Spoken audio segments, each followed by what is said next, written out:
Hmm.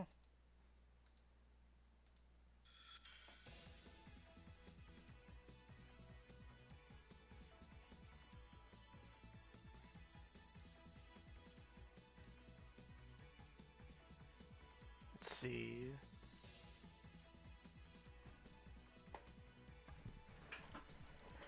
Might as well wait for some people to pop in.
Hmm. Let's see.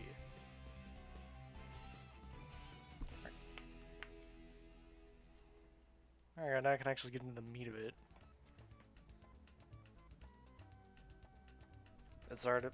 That was just like an example image, just to make a nice thumbnail out of. But this is what I've been slowly chipping away on. This. Let's see. Apparently, it's the 30th anniversary of the old Sonic the Hedgehog cartoon, like the one that has the same name as the rest of the series. So they had to like distinctify it by people that watch the show calling it Sonic Sat AM because that was the time frame when it aired on Saturday mornings. Oh, just stretch my back and I already threw it out at the very beginning of the stream. That's gonna be fun. So I figured, hey, wait a minute. The anniversary of the other cartoon already blew right past me while I was making this one. And I might as well just put some other characters from there that fit well in the roles of the other two kind of generic looking robots that were inside the promotional art that I use as reference. I think that'll make like a nice combination as a sort of way to acknowledge both. Well, that's the best that I can come up with.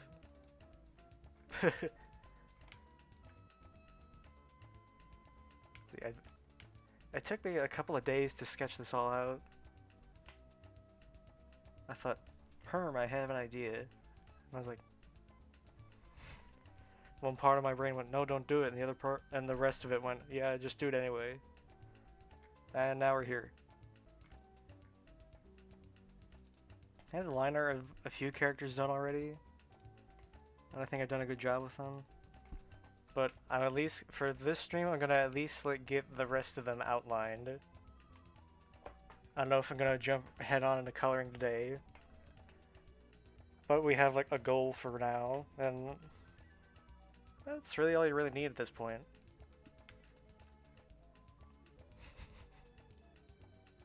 Just hide everything else.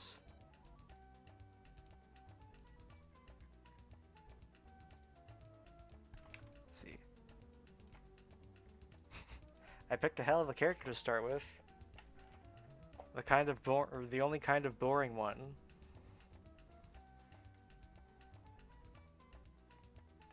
Let's see.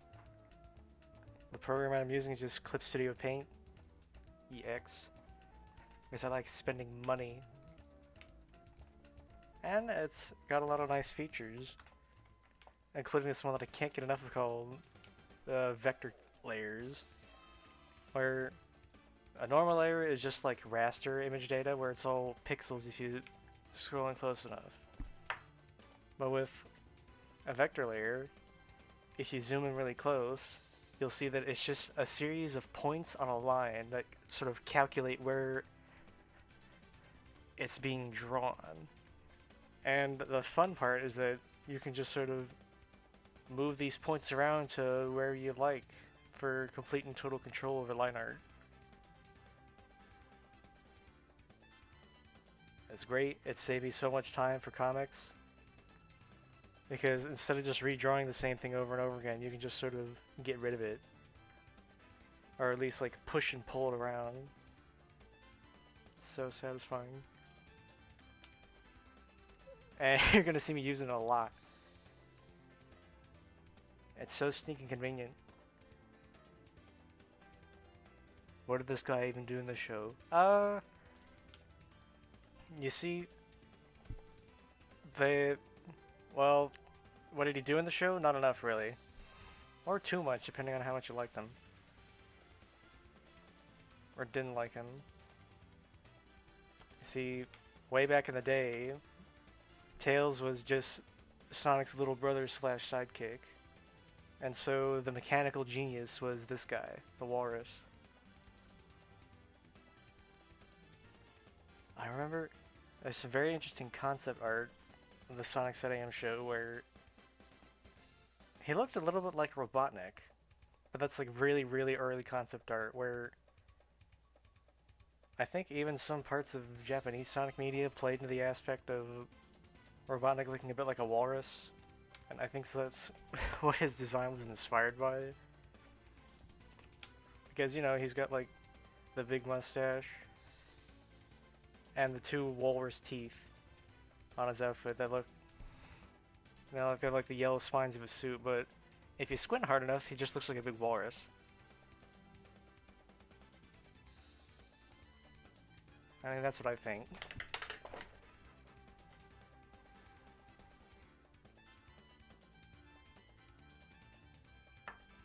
Well, I guess it all checks out.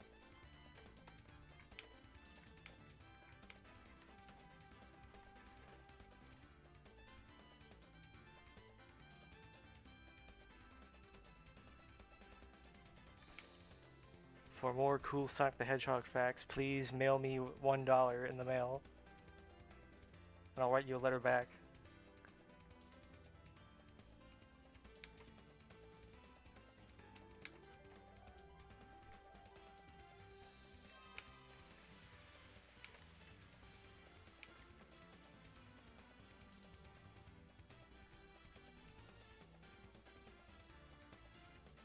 Ah, vector layers, it's so damn convenient.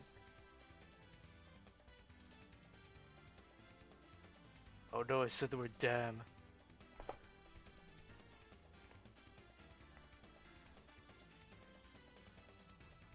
I don't know if the stream is even high enough quality for people to see all the little tools that I'm using to edit the lines.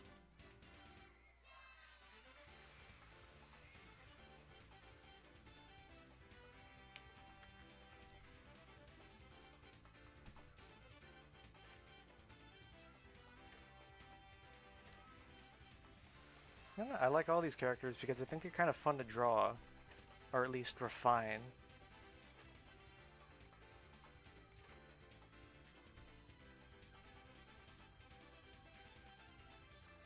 Connecting a vector line will sometimes make it disappear, but alright, fine. This is what the pinching thing comes in handy, because you can just sort of go, eh.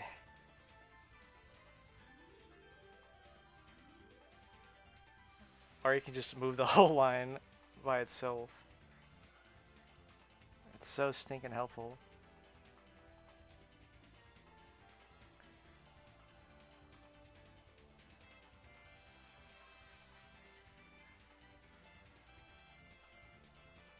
Damn it. Well, if it keeps playing tricks on me, it can just stay like that. I can just hear the stupid sound effect as it just tries to instantly disappear when I try to connect all lines.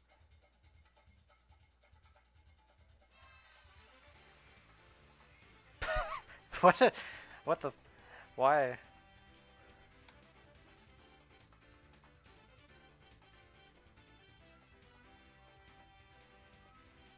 I'm currently using an old Wacom tablet.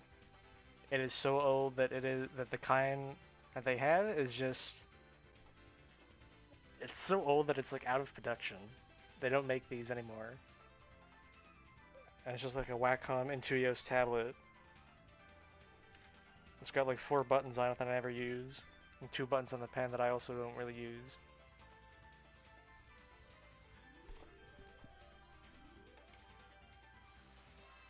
Alright, if you see parts of a character that look weird, it's because I didn't want to put effort into drawing them when they're just going to get covered up by other characters anyway.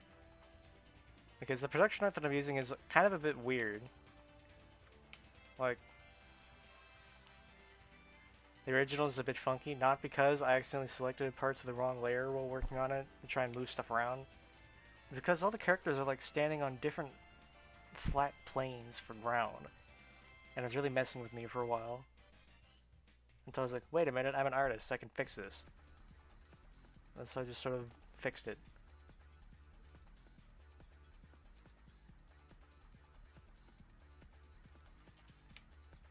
Yeah, it's so old that when I like try to find this tablet is so old that like when I try to find replacements for it online, I can't.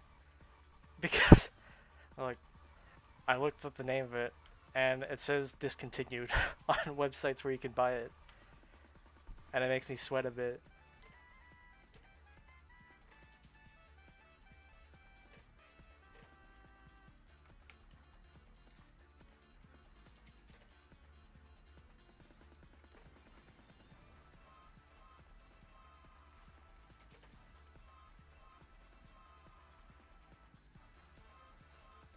Vector lines, activate.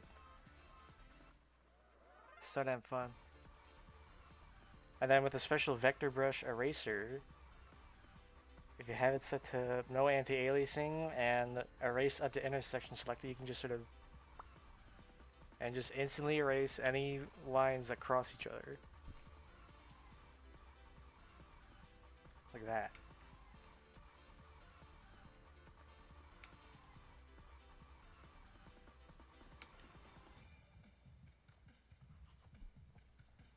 It's beautiful.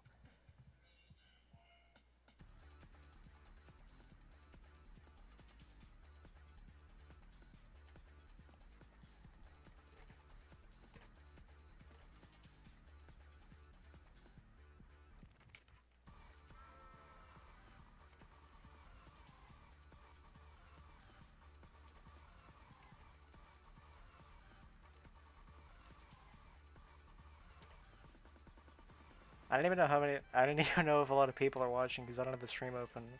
Because I don't want to hear myself speak at the same time that I'm speaking.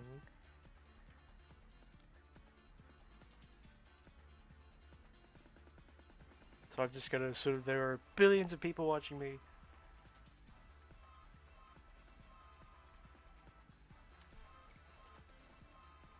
Damn it.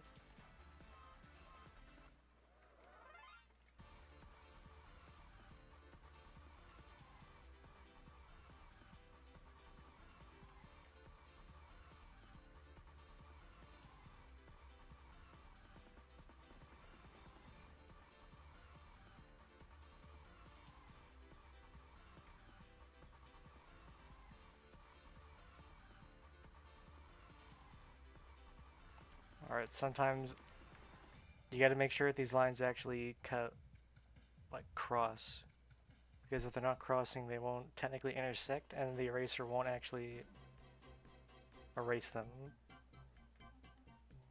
There. Because, like, it's still just a computer, and a computer can't really assume things as good as a human can. So it has to be way more precise.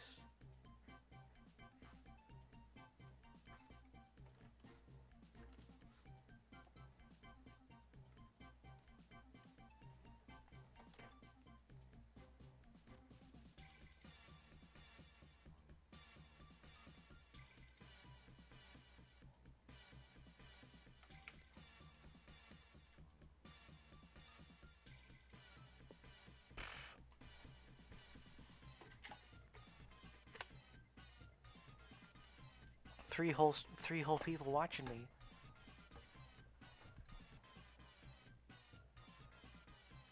see.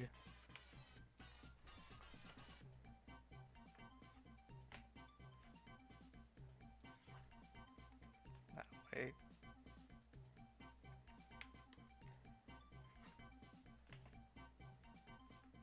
This is what vector layers are for.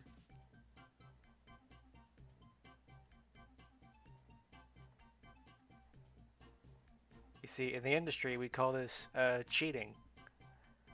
Because you don't have to draw the same thing a million times over and over again. You can sort of put it and then pinch it and pull it into place.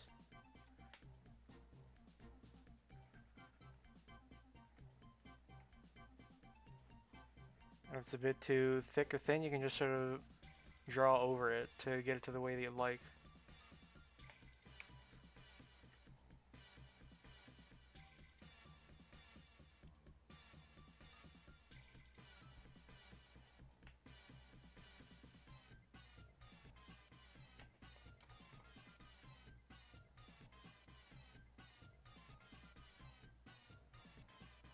There's one instrument in this song that always reminds me of the Kirby took a lot of damage and is one hit point away from dying sound in Kirby's Adventure. I used to play that game so much that sound is like ingrained into my brain as a oh no kind of thing whenever it happens. Because it meant I was always about to die to something weird in an NES game.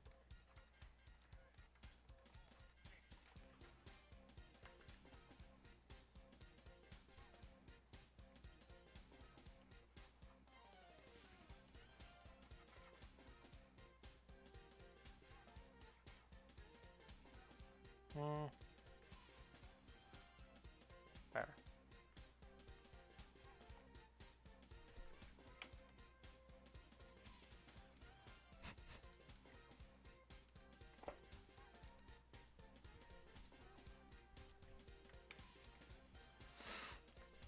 Oh, I feel like I have to sneeze, but I don't want to blow up my microphone doing it.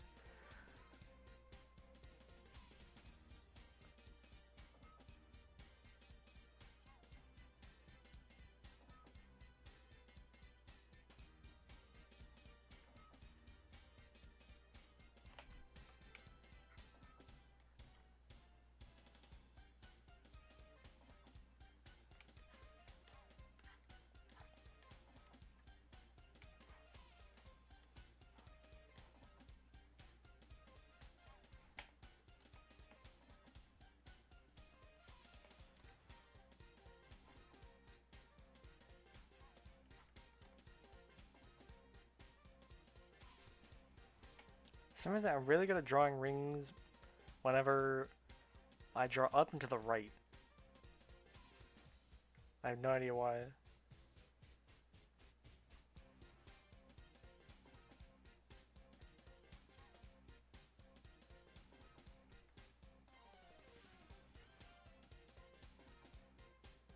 Oh. There's the not technically intersecting thing again.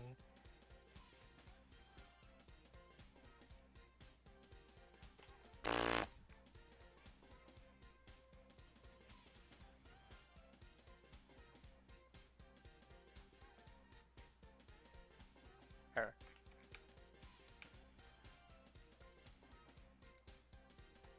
It's like nothing even happened.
That was a pretty clean song transition for the background music.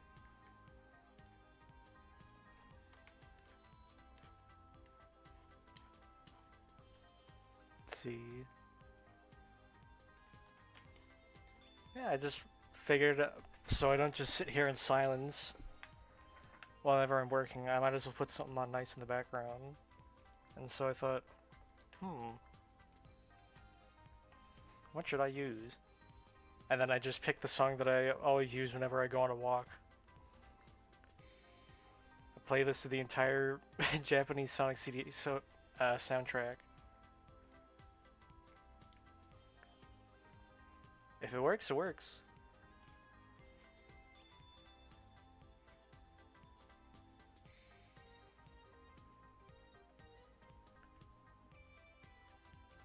There's no task so mundane that blasting the Japanese Sonic CD soundtrack won't make it exciting. I hope I worded that right.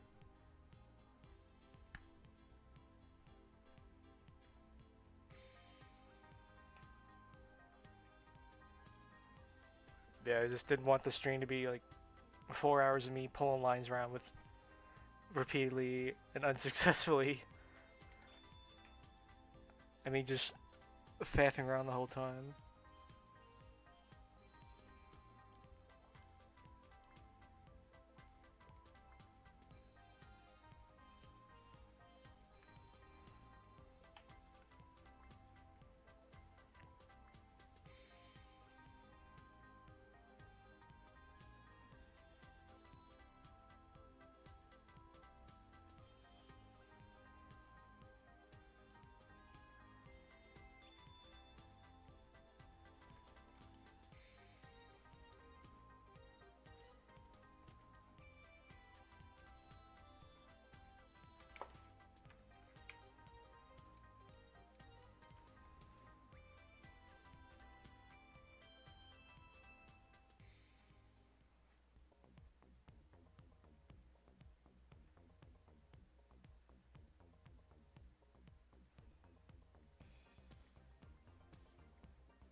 Dang. That was not quite what I wanted for this line.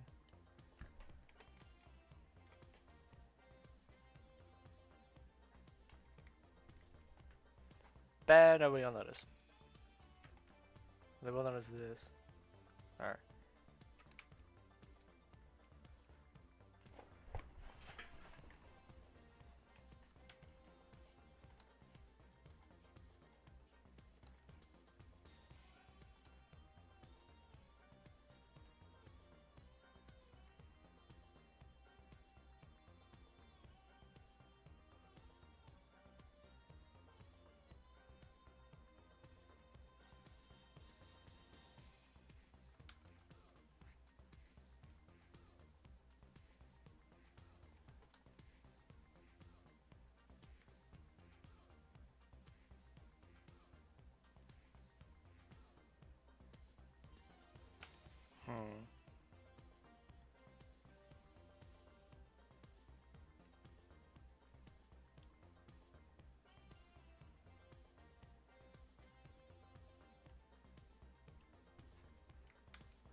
I need this line.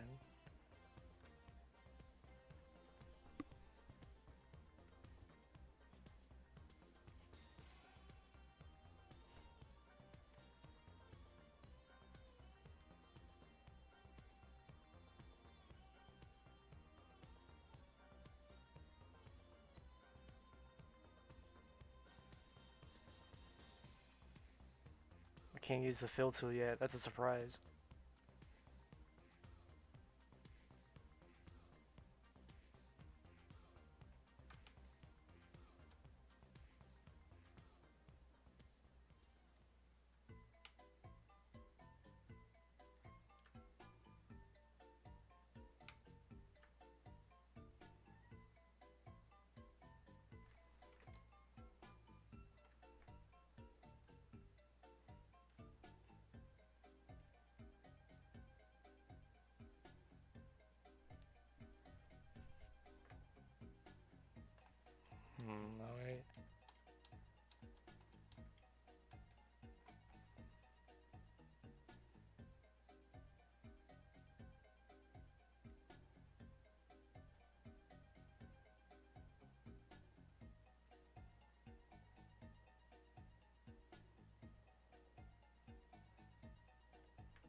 Sometimes little phantom lines appear.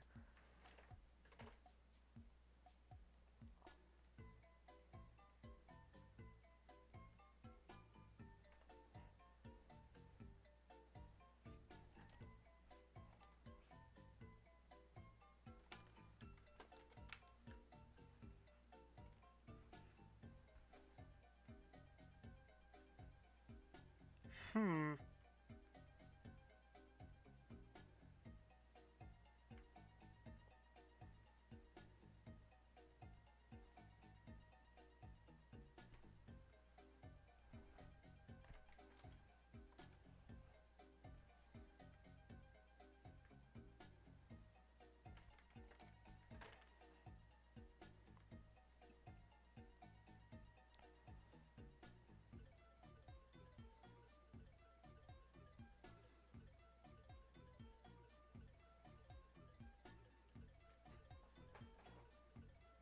Hmm.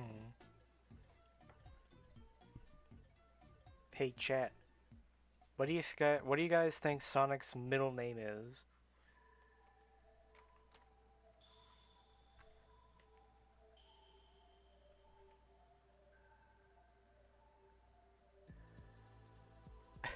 This is almost perfect introspection music.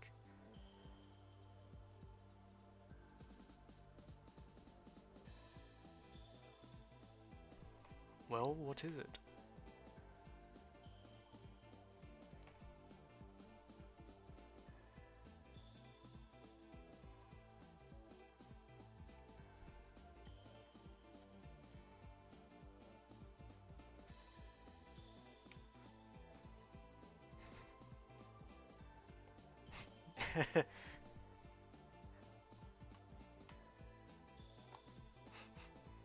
Sonic Jarvis Hedgehog? Sonic the Hedgehog? These are some pretty out there answers.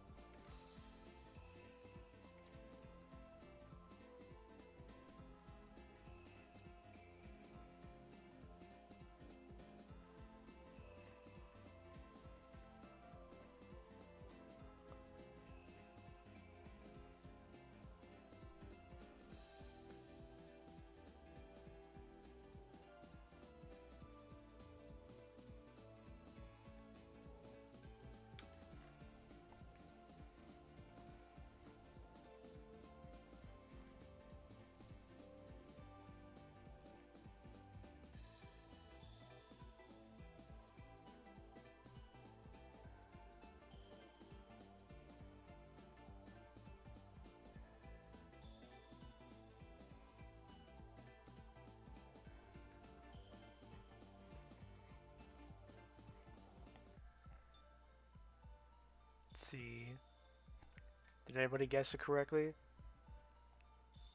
Wasn't it Marcus in the Archie comics? You're close. His name was, I think his middle name was Morris. Maurice.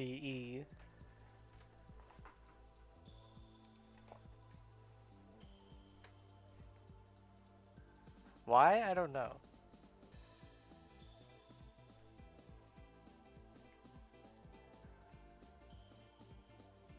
Oops.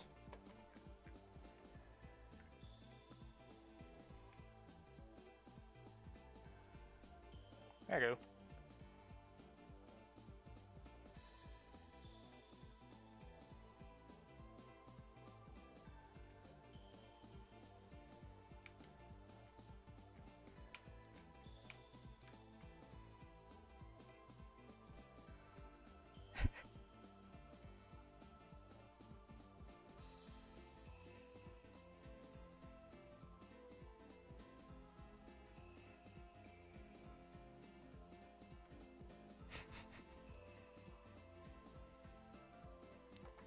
Yeah, that's not even the weird thing. Thanks to former Archie Sonic comic writer Ken Penders, he had a couple of ideas about, let's see, revealing Sonic the Hedgehog's full name, I believe. It was either Penders or some other guy. Maybe it was Broilers. I'm not sure at the moment because I kind of don't feel like double checking it because I'm focused on this at the moment.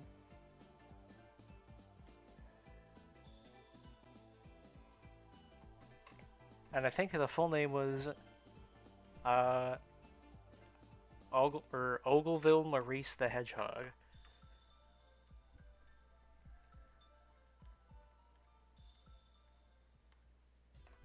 Why this was the thing, I'm not sure. But that won't stop me from finding it hilarious.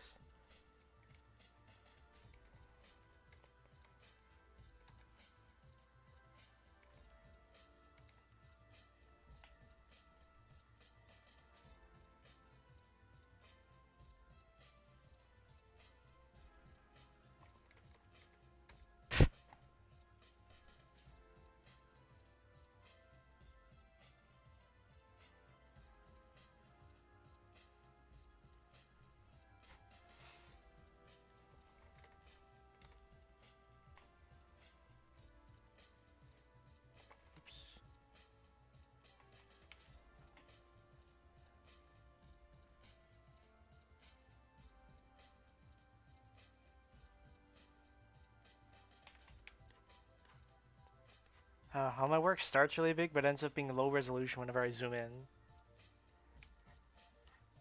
This always happens. And just do a big double check for the finish lines. Make sure I didn't miss anything and check for weird oddities. Like that.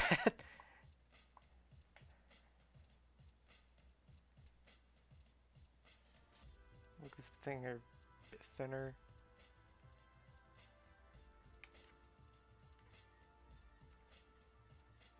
Not like that.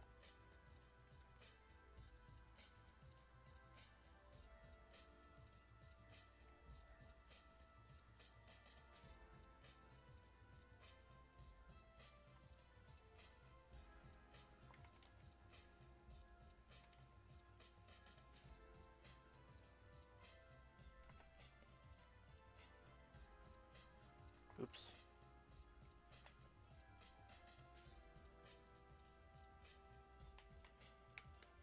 I've spent so much time working with my own art that I can tell whenever a pixel's off just by looking at it for too hard.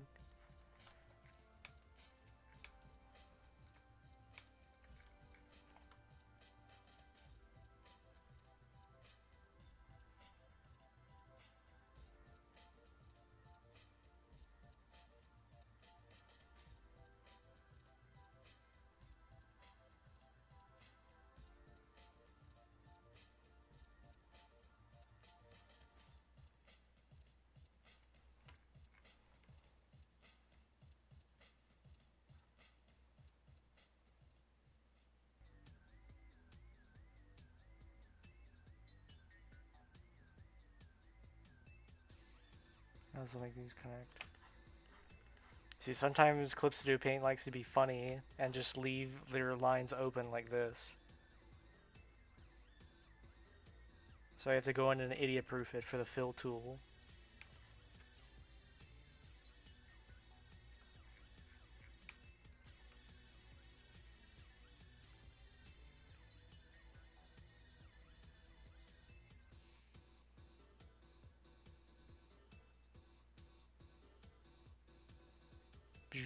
Yeah, he's clean. Ken Penders. Oh yeah, I want... If you know who Ken Penders is, you know that he had some wild out there ideas for the Archie branded Sonic the Hedgehog comics. I want whatever kind of Martian weed he was smoking, just to flush it down all the toilets so I can't smoke it anymore, because, oh my goodness. The thing is, I love crazy comics, and when people can just like have fun with their work, but there's just something about Ken Penders' work specifically that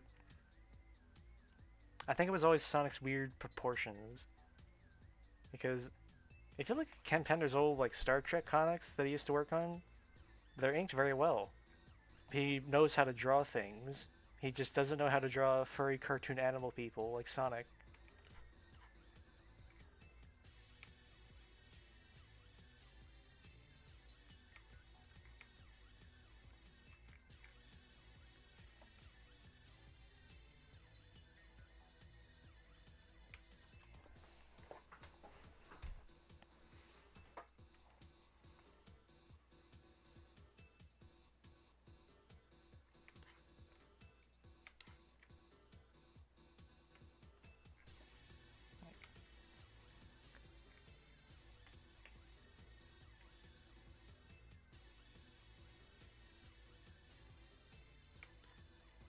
Although I don't know if you can judge the uh, entirety of the comic based off of Ken Pender's work specifically, because like there's like a million gears that are constantly turning on behind the scenes of production for stuff like that. But then again, if there's so many things preventing his work from turning out the way that it did, why is it like this? Does that make sense?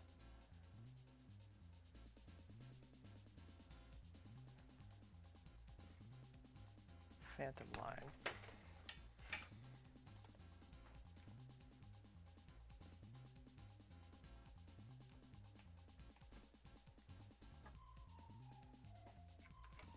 Might as well do a quick save so it doesn't crash and plot me back out to where I started.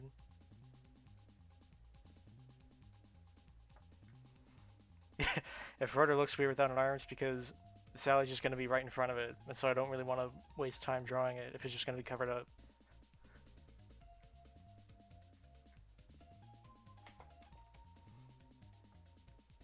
Rudder, Tails, Bunny, Antoine, Sonic.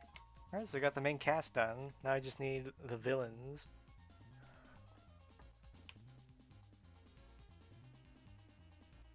Let's see. I always draw Sonic in a very specific way, where it just sort of fuses multiple designs together and just comes out with the best option.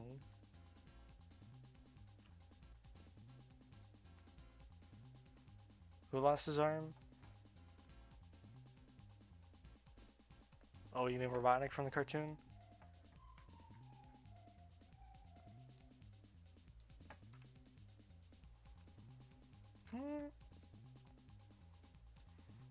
This color for Snively's lines worked better when the background page is in black and white.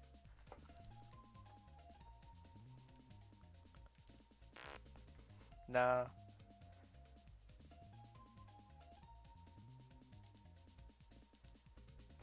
God damn it.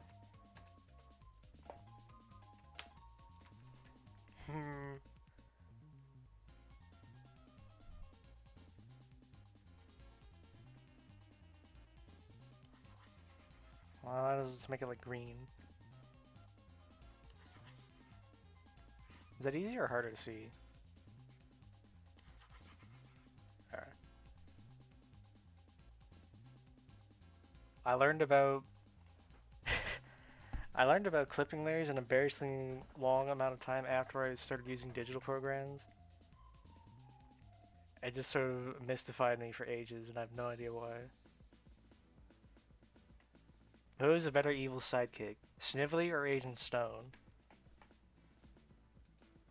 Well, off of principle, I'd say Agent Stone because he was the most devoted out of all of them. He really liked working with the guy. Ben Snively has made several plans, and a few times even successfully usurped Robotnik as a villain.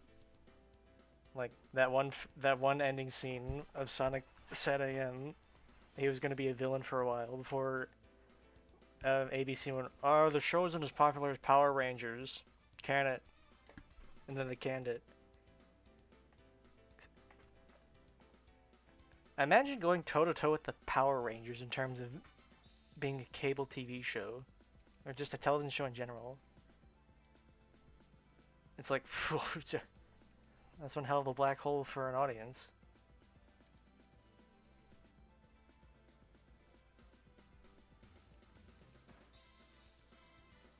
Oh, network television shenanigans. When won't you surprise me?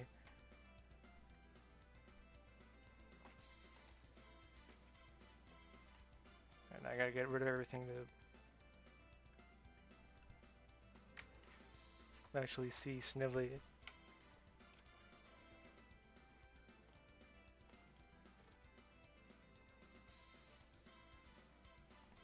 Keep asking me Sonic questions so I have stuff to talk about while I work. Ah, damn it. No. See, this is why I always double check if you're working on the line work.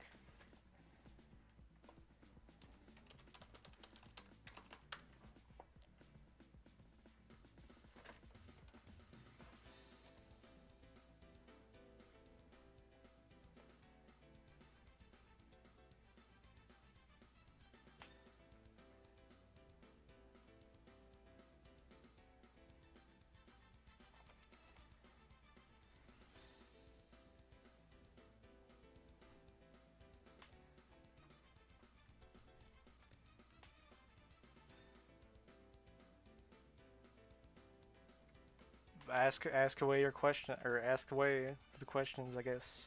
Not I guess. I mean, please, by all means, please do it.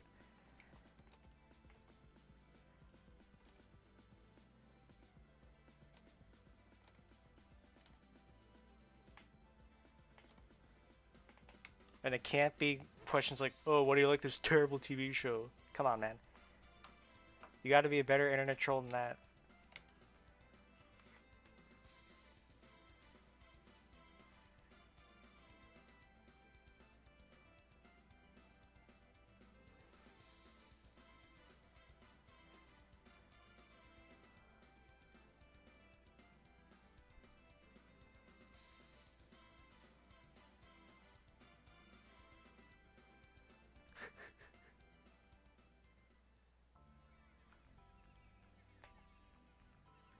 What are your thoughts on Metal Sonic 3.0?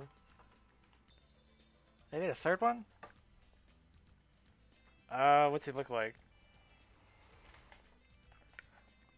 Oh, Shard. Oh wait, that's the bad turn good one. That looks like a character from the Sonic Riders. I think it's... that was voice crack and a half. I think it's a really interesting concept. What people don't want you to know about the Archie Sonic comics is that they're full of ideas that could be gold for like a potential game idea. The elites don't want you to know this, but the Archie comics rebooted specifically to make themselves into a mold perfect for Sonic Forces, but Sonic Forces just didn't use anything from it. They don't want you to know that.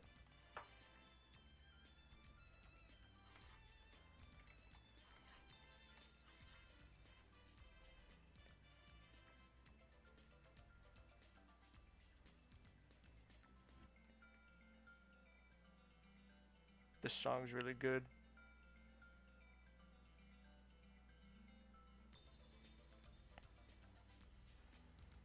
How's the music how's the music volume, by the way? Do I need to turn it up or down or all around, or what do I need to do? Is it good now?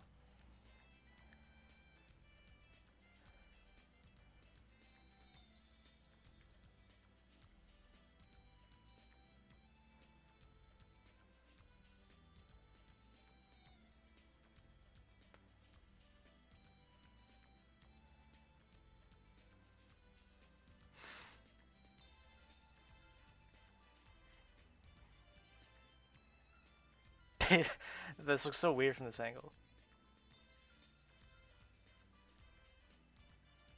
Alright, fine, I'll turn up the music a bit just for you guys.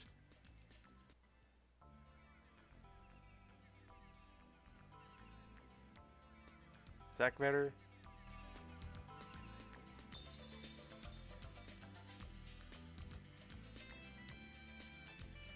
If I'm gonna get like copyright strikes about this, I'm gonna be mad because I don't own Sonic CD's soundtrack.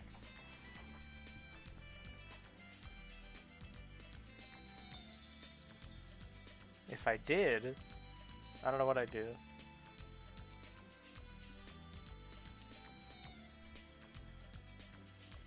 If I owned the Sonic CD soundtrack, I would probably try to remix the songs into my own album. Oh wait, the composers of Sonic CD's Japanese soundtrack already did that, and that album is great.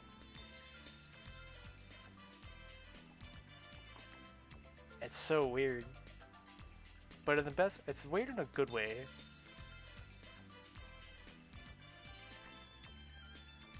There's good weird and there's bad weird.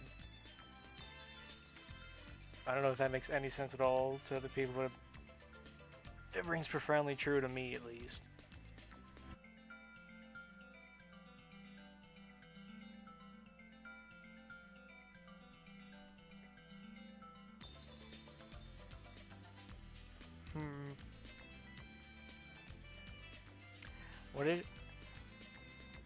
What is your favorite story arc in Archie Sonic?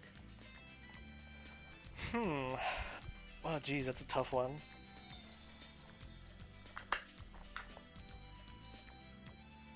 You see, what most people don't realize about the Sonic comics is that In essence, they are kind of a lot like the games. Oh, 1 second.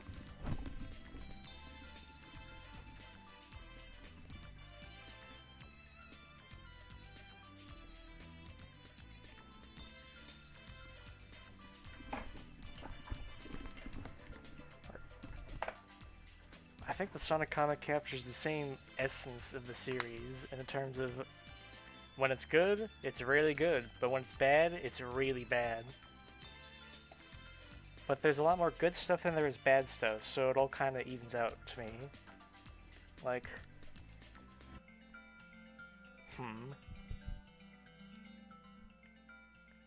For some reason, one of my favorite arcs was the original Sonic Adventure arc back in 1999, where they kind of had no frame of reference because Sega didn't give them any. So it was up to one guy to import a copy of the game and play through it. I think his name was Patrick Spaziante. I hope I pronounced it right. Where he imported a copy of Sonic Adventure and just played through it. And since the game was all in Japanese, they didn't really know what to do, so they did the best they could with like a rough synopsis. And there's actually points in the comic where you can like see where speech bubbles were edited and just had Comic Sans pasted over them to like edit in text and exposition that would make it fit more in line with the games, like with some of Knuckles' premonitions to start exploring. And since inside Archie Sonic, I think the Master Island was, or the... Oh, my brain just twisted itself into a knot trying to recap all this.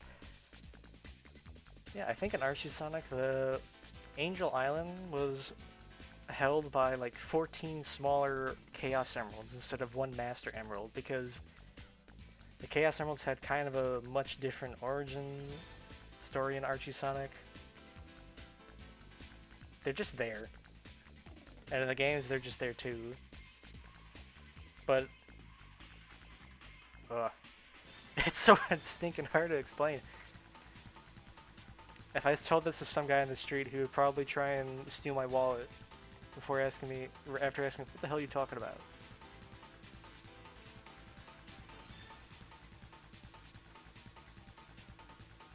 Or maybe rambling on about Sonic comics would just scare him away.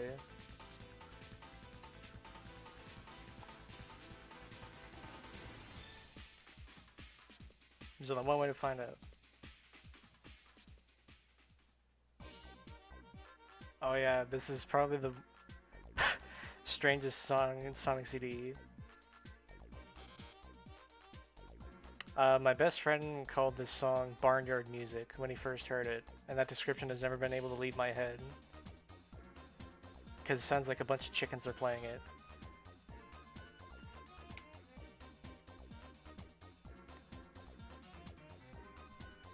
And I could not believe how right he was when he said that.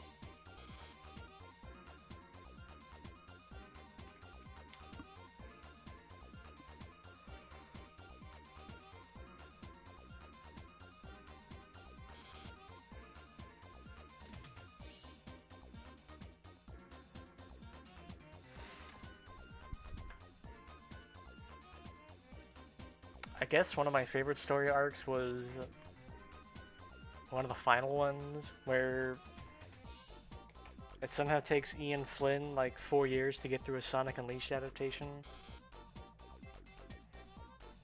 I have no idea how that happened, because it was so dang slow. Oh, I really like the reboot, but I also have my own fair share of problems with it. You guys don't care about that.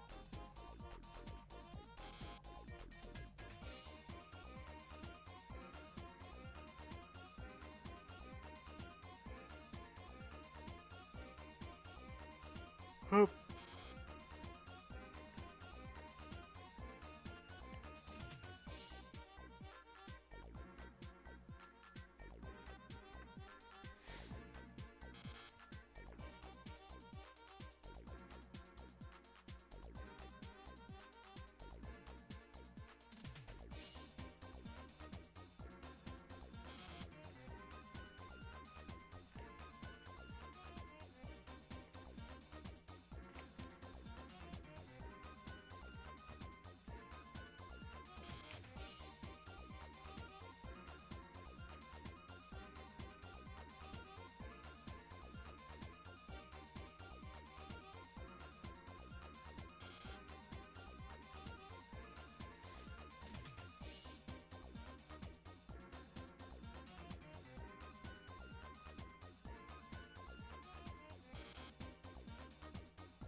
Kids, here's a pearl of wisdom.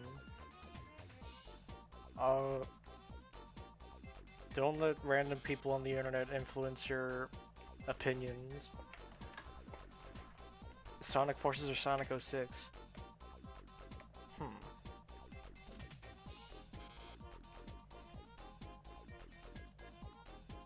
Let's see. Sonic 06 had big ideas, but was just rushed to high heaven. And Sonic Forces did the exact same thing that the Saturday morning cartoons did, but just didn't give a shit. And now we're never gonna... Well, not never. We're not gonna have a story where Robotnik tries to take over the planet for a good long time.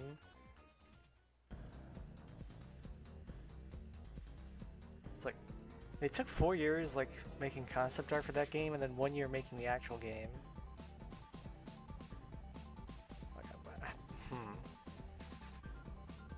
I guess. I've spent 14 years making concept art for my work, and only a few months actually making the first set of strips. So I guess it checks out. Man, it's really hard to pick.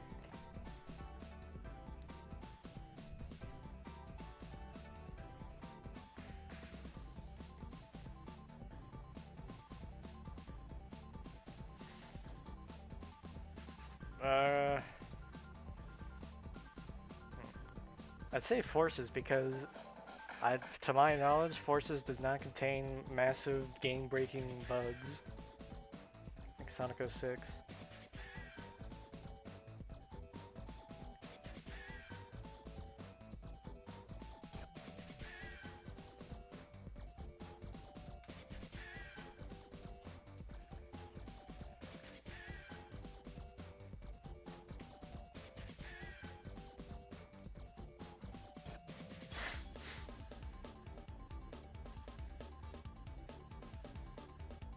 I'm cursed to hear the amen break everywhere. I try not to listen for it, because I just heard it.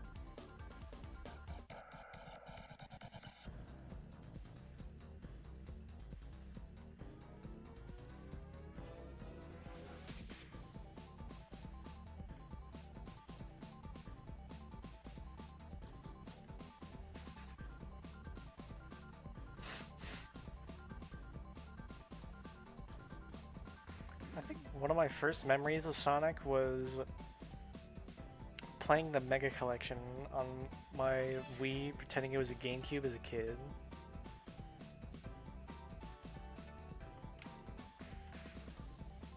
Man, I miss backwards compatibility.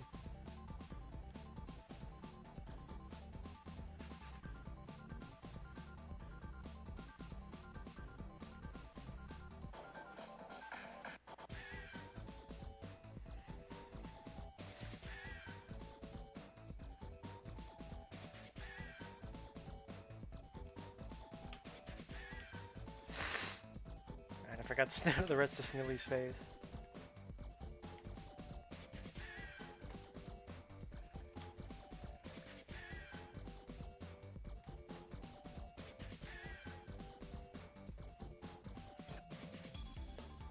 Might as well just keep the lines of hair going on his head.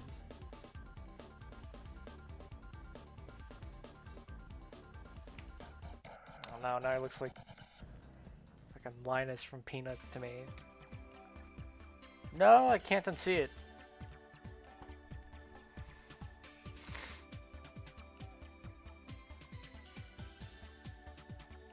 I was recently talking to my brother about Sega re-releasing the Advance games.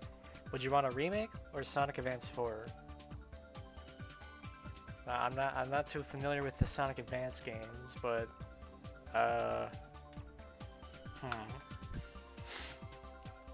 from what I've heard, Sonic Advance is like a rough approximation of the classic Sonic's physics engine, but like just a wee bit truncated because it had to fit on a Game Boy Advance. And for the most part, it's like a one-to-one remake of just the old Sonic physics, but on a Game Boy Advance. Which somehow, I think what was it, like the Game Boy Advance port of Sonic 1 could not do that. I don't know about the Advance games, but I know that that Game Boy Advance port of Sonic 1 is a big pile.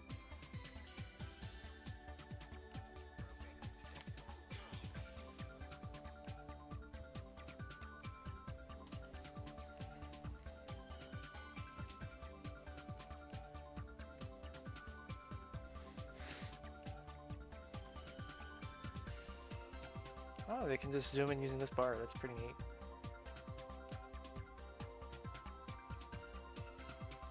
I meant to use this one. I did not know that there was a bar for doing that. That's pretty cool.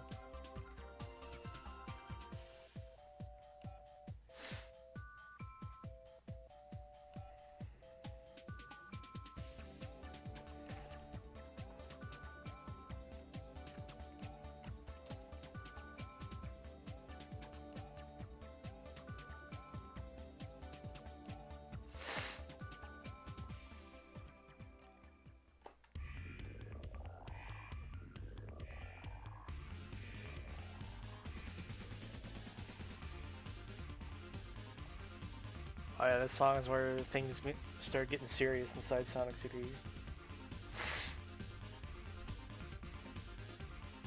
I would like to play Sonic Advance 1 sometime. What I hear is that it's really complicated to collect the Chaos Emeralds inside all of them, and it's not really worth it to do it. But I did play Sonic Rush, and I really liked it. And I liked its sequel, Sonic Rush Adventure, a million times more. Because it's got a lot of tropes that I like.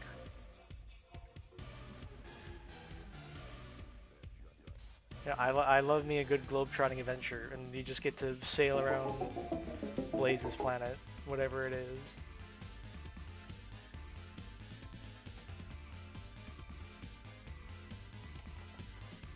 Sonic Rush Adventure is great, but I wish that the sound effects weren't so ear-piercingly annoying. Because the game like fully expects you to do tricks to get points for it, to get S ranks. But then they make the trick sound ear-gratingly high-pitched, and it's like a video game sound. I don't know how to describe it, but it's really high-pitched and beepy, and it's like that for every sound effect. In like a very rapid succession in order to do tricks, because you're supposed to do them fast. I had to stop and not get the true ending because my poor ears just couldn't take it.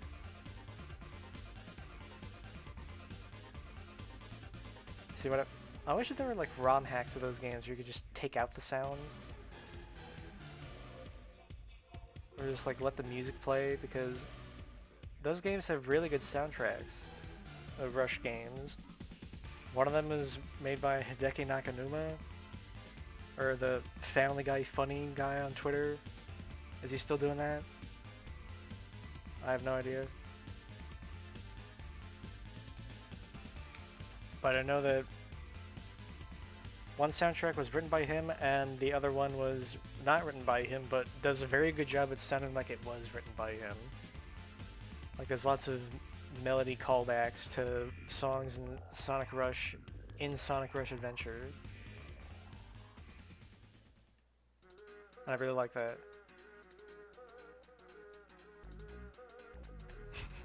Thanks, musical timing.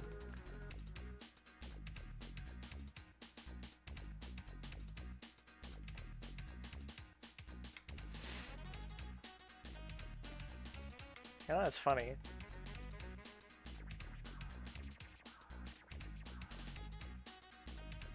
I think a lot of people are going to play through Sonic Mania and then try out Sonic Origins, and then they're going to be like, whoa, that's where that stuff came from in Mania, when they go through like Sonic CD. Oops. It's like, I guess I should admit my biases now, because I really like the old 16-bit Sonic games. Sonic Adventure, and the old weird handheld Sonic games, and all the Sonic spin-offs, and the Sonic cartoons and the Sonic comics. I like anything about Sonic from before the year 2000, really. I'm not like a game purist or I'm a time period purist. Or like, I really like Sonic in the early and late 90s, where it feels like he was sort of, he got like a really good stride going on, if that makes any sense.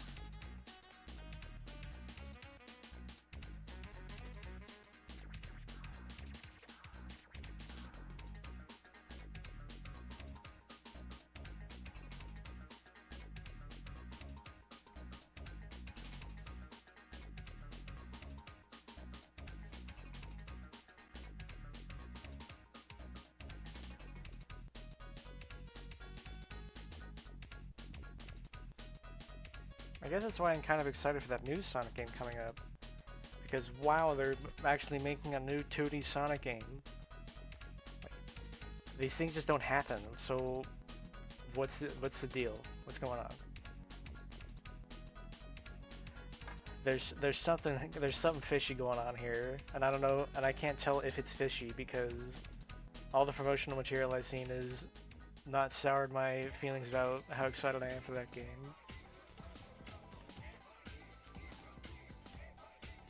If it is a bad game, I'm gonna find out as I'm playing it. Because from what I've seen, it looks really good.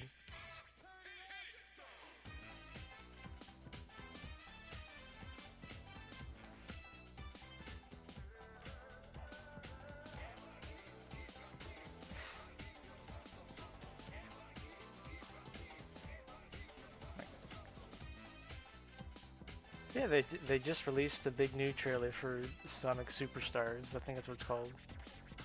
Yeah, that is. Where they just revealed that, like, Feels the Rabbit, or Max the Rabbit, or whatever his name is, the Sonic 1 concept art rabbit that Sonic was supposed to be, is gonna be, like, a playable alternate skin in this game. And it's like, oh, they're going there, aren't they? And it's... I'm shocked in a good way, I guess, if that's the way to put it. Where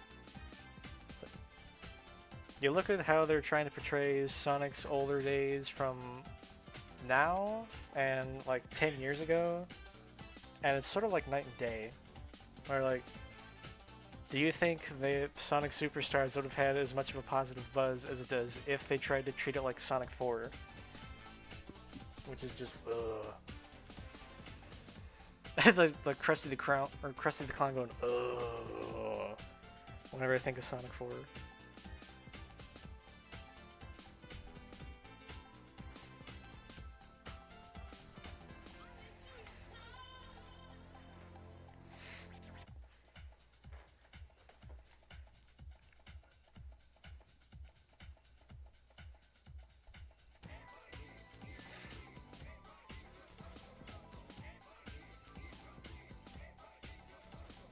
I remember...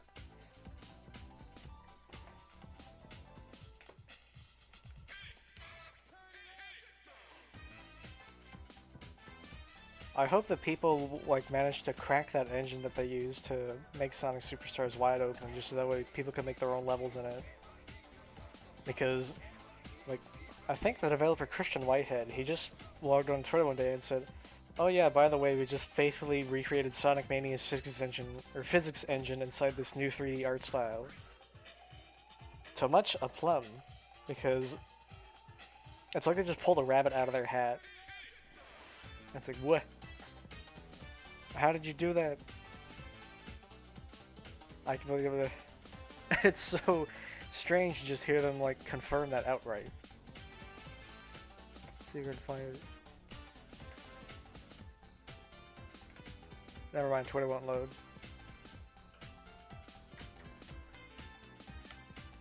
Wait, don't you mean x.com? No, I don't.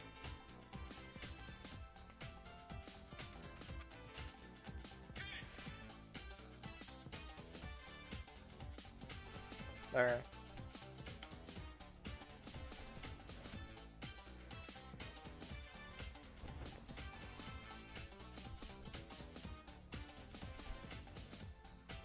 You know, I'll be right back. I gotta get some water. Then we just put up like a big BRB symbol. Oops.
Alright, I think I'm back.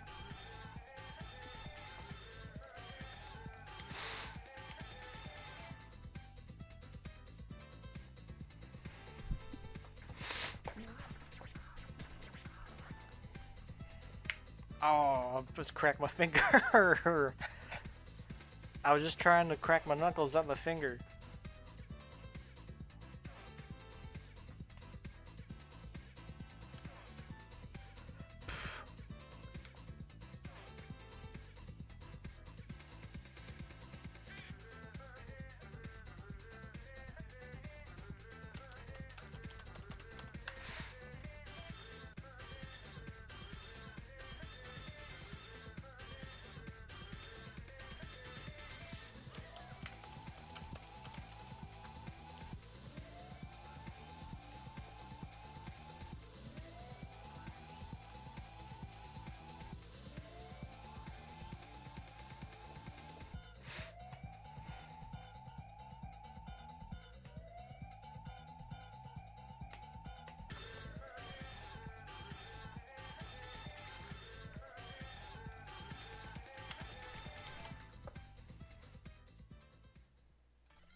See.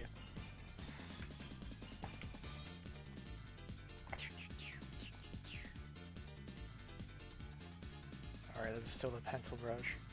This is what I use to sketch everything out. Then, you know, like...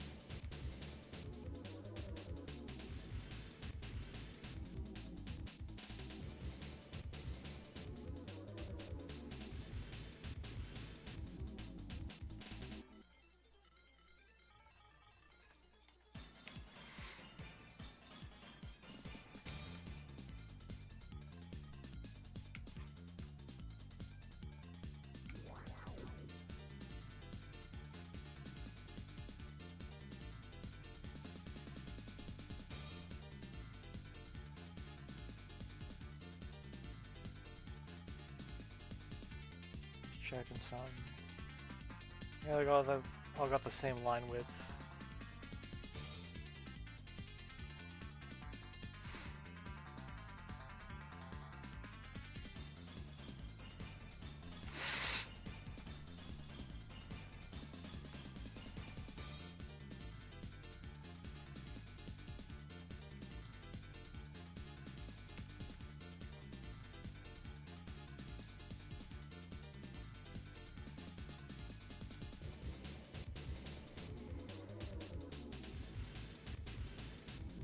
You know, it's funny, this art is supposed to celebrate Sonic 7am's 30th birthday, but I kind of really like Adventures of Sonic the Hedgehog more.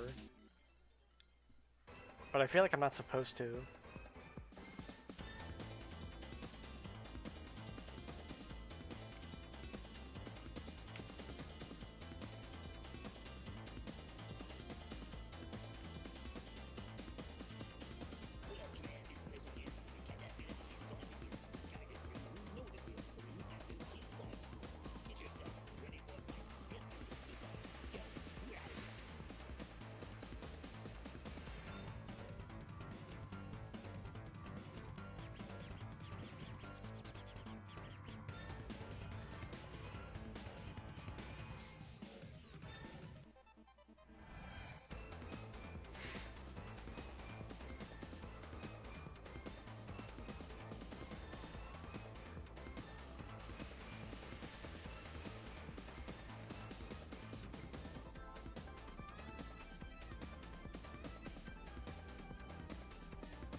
Every time I hear this song, it reminds me of the Sonic Jam Man of the Hour short, where it was like, I think it was for like a theme park, but the animation and the park were never finished. Well, I mean, the animation was finished, it just never had like a part 2 because it ended on a cliffhanger. It was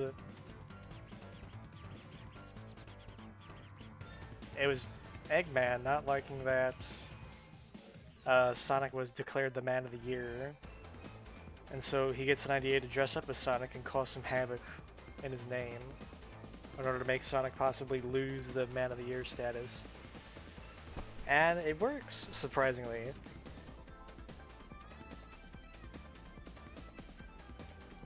There's a lot of things about that short that are interesting to me, because it's sort of like a precursor to the weird anime low-poly humans living inside human cities in Sonic Adventure, because it's like Animaniacs humans.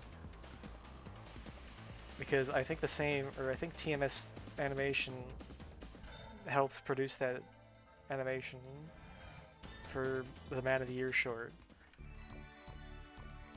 It also has my favorite animated incarnation of Sonic.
You gotta hand it to the Japanese Sonic CD soundtrack. They know how to make a good future feel like a good future.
I just realized that song says "You can't do anything," and while inside the Japanese opening, I think the name of the song is called "You Can Do Anything."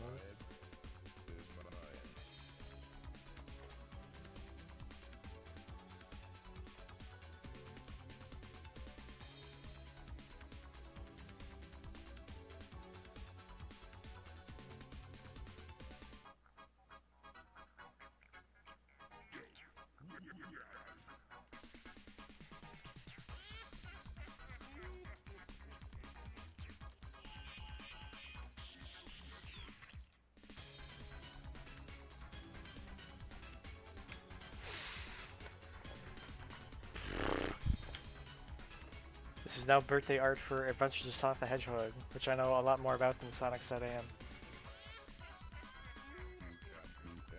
Like,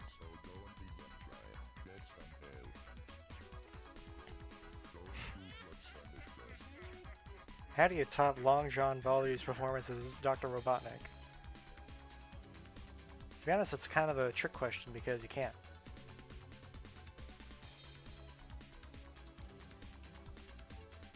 At least not in my eyes.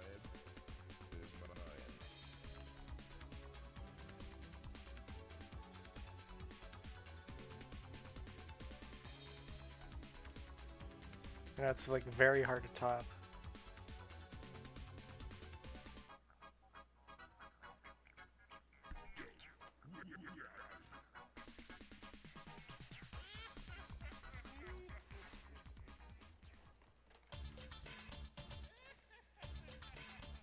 Oh shit, it's a boss fight!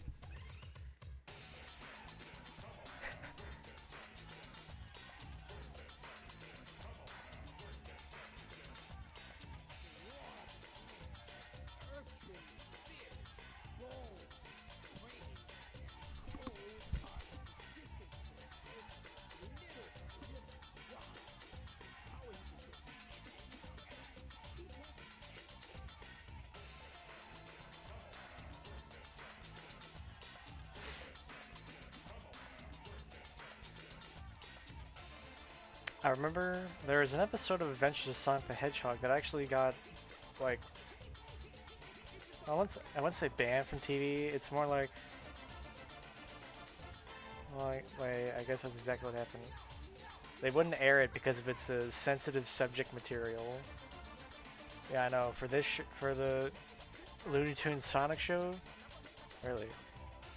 Well, it was about Robotnik committing, not just almost successfully committing domestic terrorism. And I think that's kind of hilarious. I mean, the episode being a Robotnik almost actually succeeding in his plans for once being hilarious, not domestic terrorism.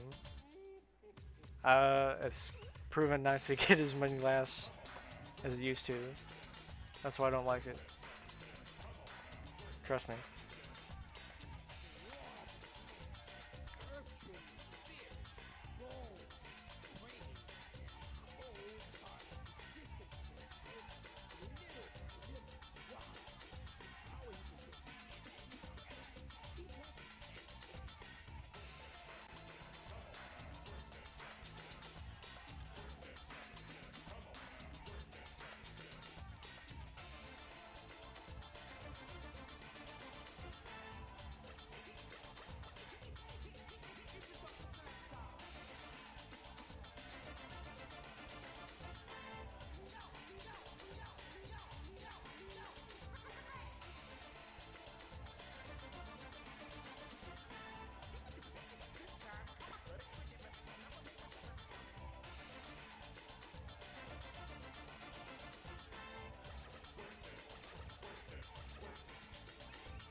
I remember I recently played through Sonic City again, using Sonic Origins as like the way to playing it.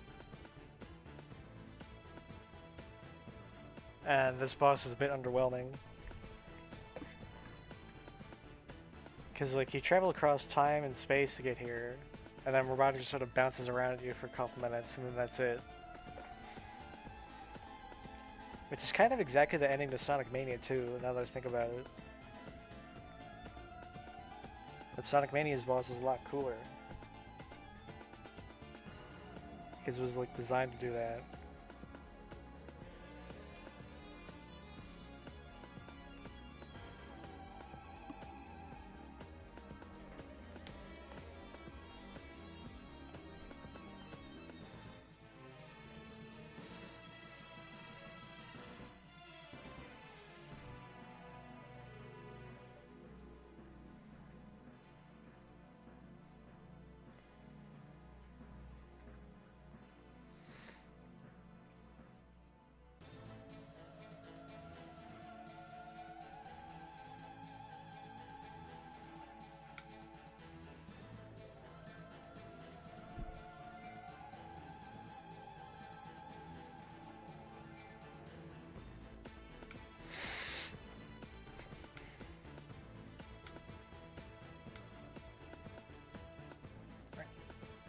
these current designs for the freedom fighters in the company are sort of like amalgamations of different versions of themselves.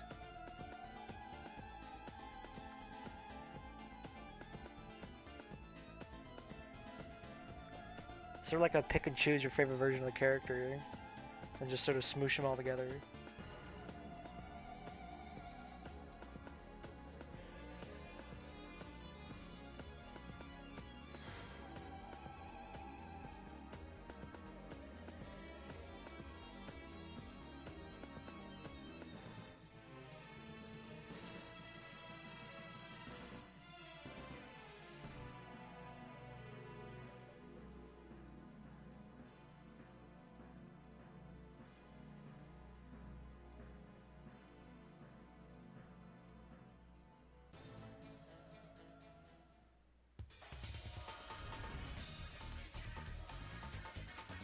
Oh, I thought it was gonna go right into Cosmic Eternity. No, we're just gonna play the special stage music. I think my favorite part of the special stage music is when the singers go beast right at the beginning. Like right there. I think that's very funny.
Ah yes, this is like the soundtrack for the original cutscene ending of the game, where Sonic and Amy hop off a little planet.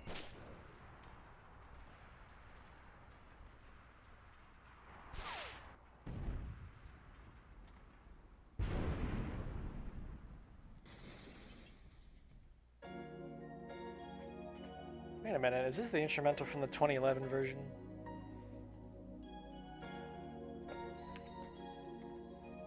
I think it might be.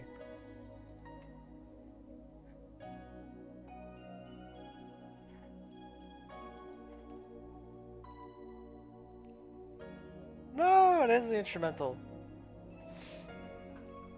Dang. I'd sing it if I knew all the lyrics by heart, but I don't, so I won't.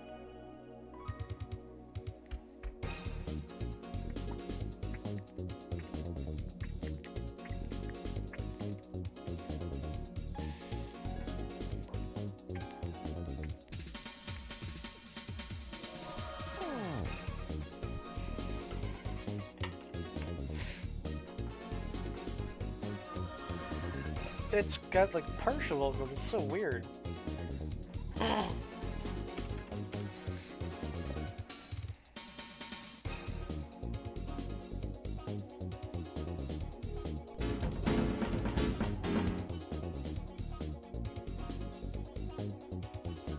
At least there's something set up for when this soundtrack ends.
Ah, yes, the good ending.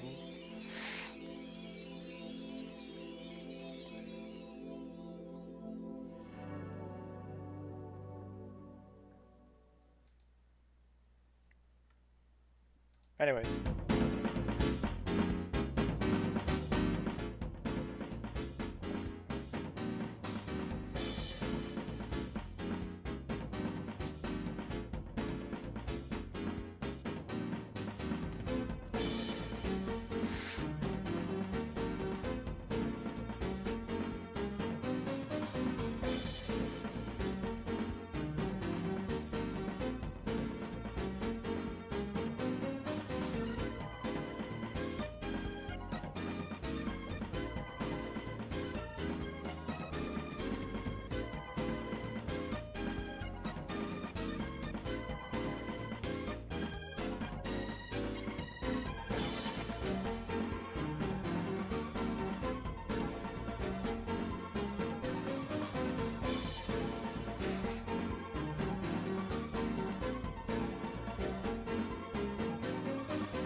Oh, I feel like I got to sneeze.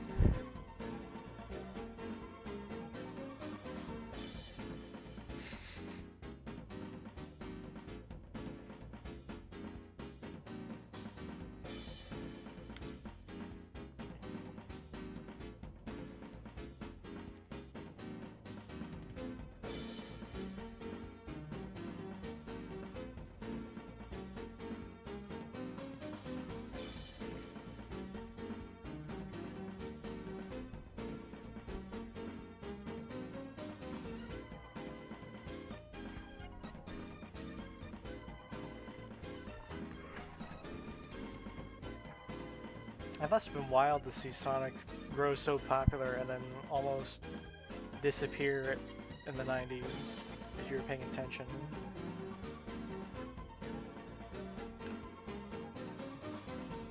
Excuse me.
We're almost running out of characters to get done.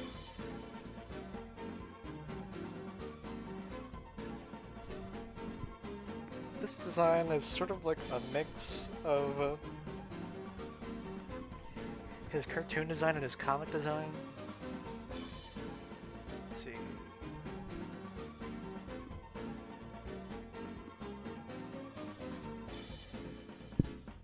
Let's see.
That's a lot of points. No, I don't even need this foot because it's just going to be obscured entirely behind Sonic's big hedgehog quills. Or I guess cool dude with an attitude spines.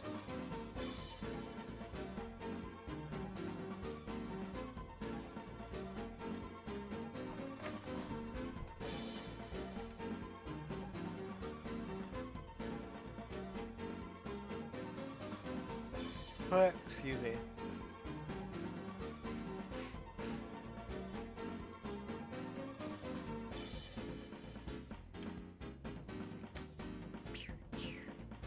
I forgot these lines. I'm not done with this guy yet.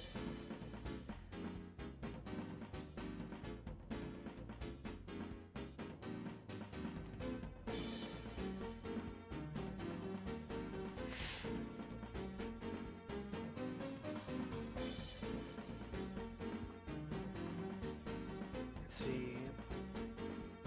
Grounder, I think, was voiced by Gary Chalk in the Princess Sonic the Hedgehog cartoon. And I think he later went on to play Robotnik inside Sonic Underground.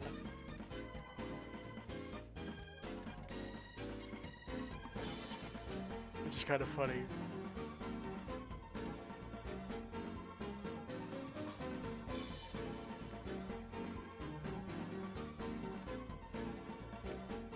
Yeah, Scratch is just gonna be like towering over behind him. Kinda looks like he's just picking him up currently.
Where'd everybody go? I need more questions to answer.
I'll be right back.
Alright, there we go.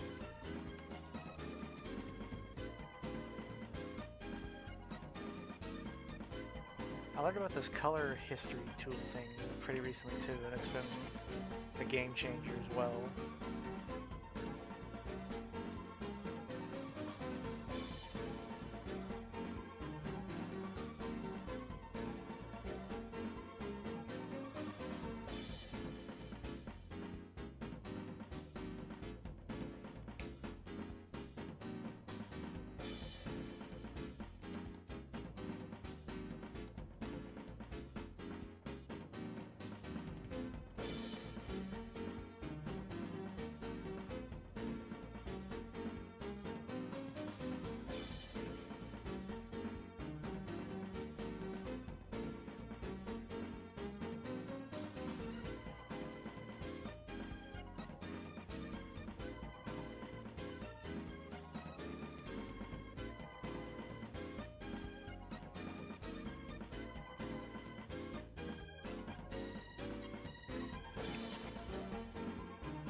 I guess what I need to work next on is actually fixing guidelines, because I'm not sure if to move the arm here or here. I guess it's here.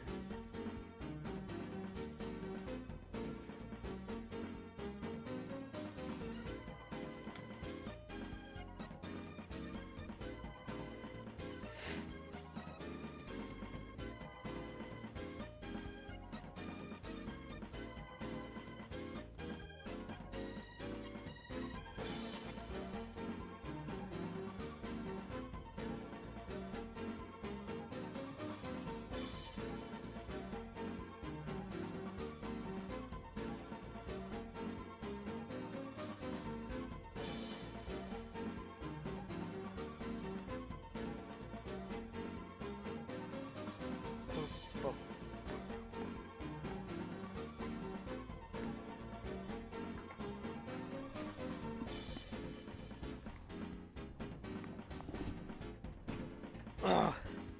Oh man, they don't call it Sonic Jam for nothing. This music is great.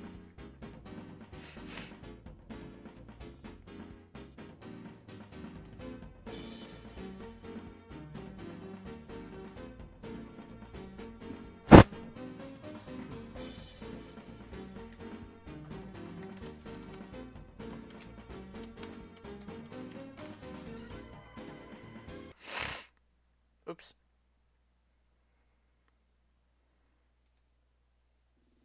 Just there. Now, Sonic City has 2 soundtracks, but not a lot of people bring up the fact that Sonic 3D Blast also has 2 soundtracks.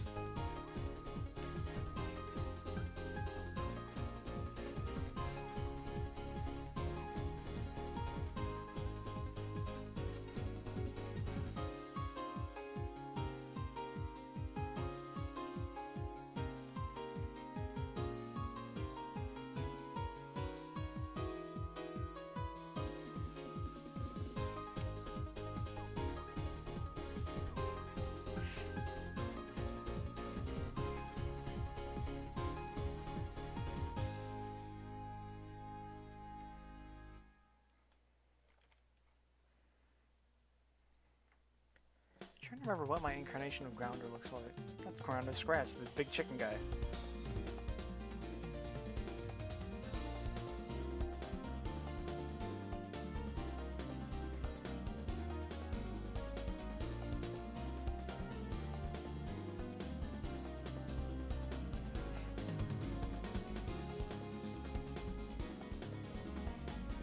Alright, I guess I have the original Clip Studio paint files from that big drawing that I made a while ago, showcasing.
I think we're about to sneeze.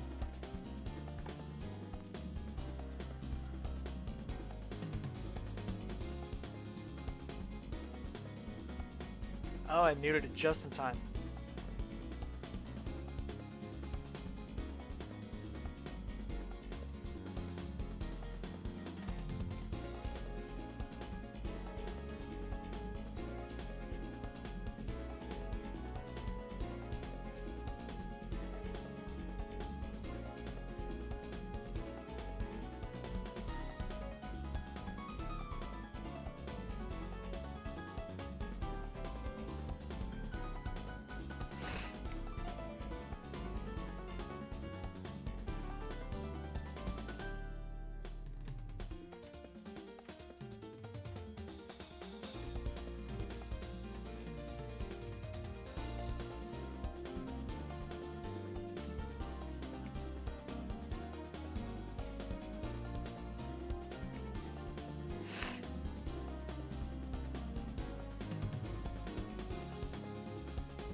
you go.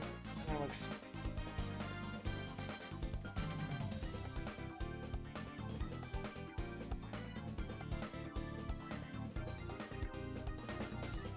All these look the same length.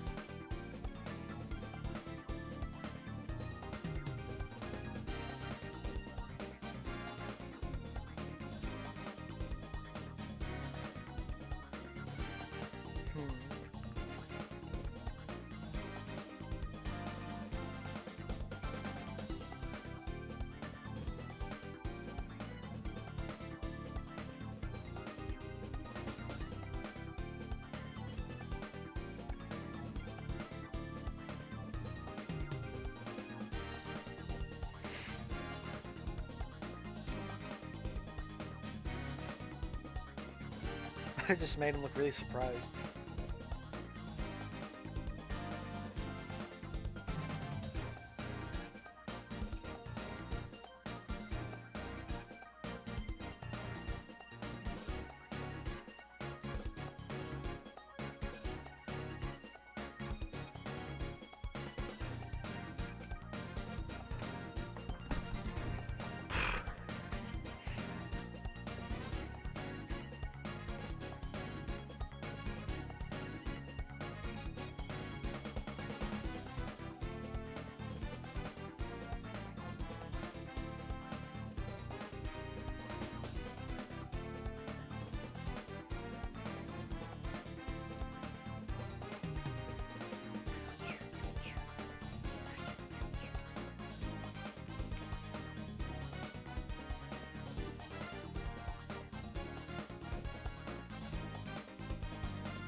Everything's really starting to come together.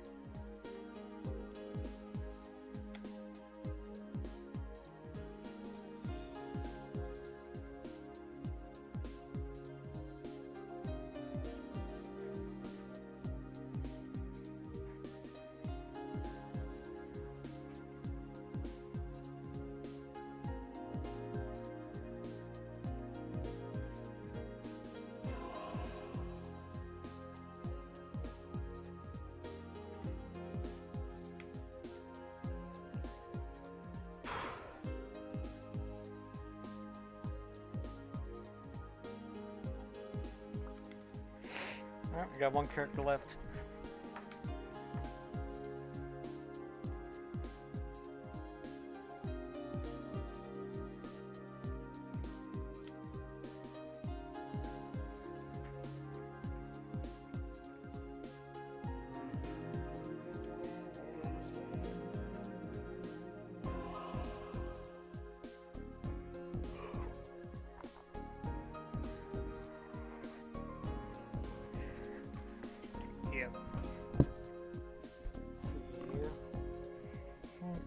My version of Robotnik is sort of a combination of multiple aspects of him over the years. He's got Japanese Eggman proportions in Robotnik's outfit from the, let's see, Adventures of Sonic the Hedgehog cartoon. But I didn't draw them here, but he does have his, like, evil as hell black eyes, red pupils under here, or under his little sunglasses, or whatever these are. Because I think that's a really cool look for him.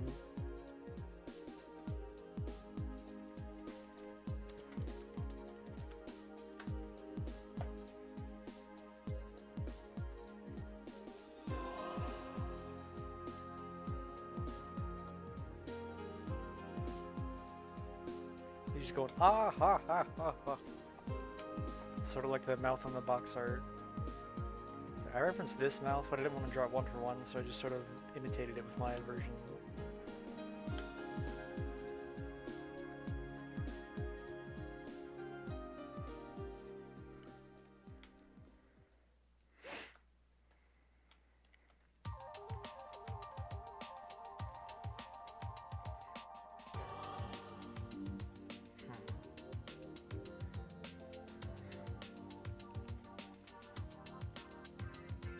Oh, it's almost dead.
Tomorrow I might do a stream of me coloring in this. Maybe.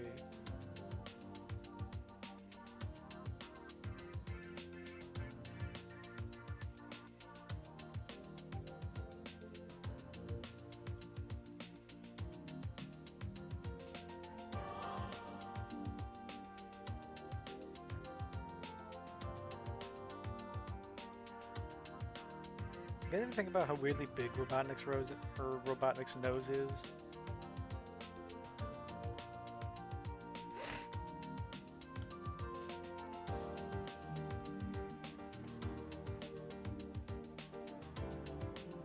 It's like it's kind of massive.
Just turned on.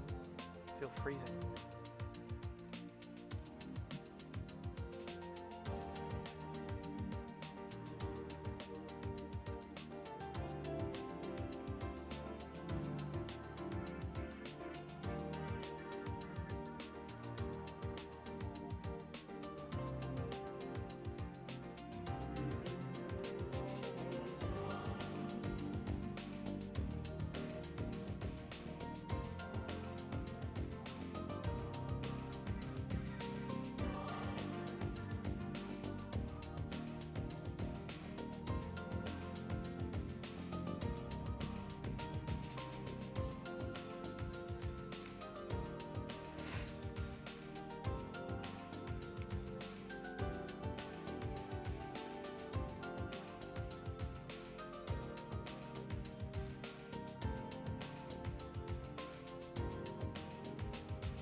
Whoa, what was that?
I remember sometimes me and my friend have arguments over whether or not Robotnik has ears. Because I know he just flat out didn't have ears inside Sonic Set and because he had those weird metal bolts on the side of his head.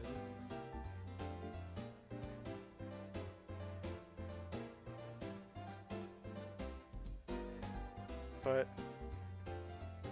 he seemed to flip-flop back and forth between having them and not having them in the cartoon inside Adventures of Sonic the Hedgehog. Or like,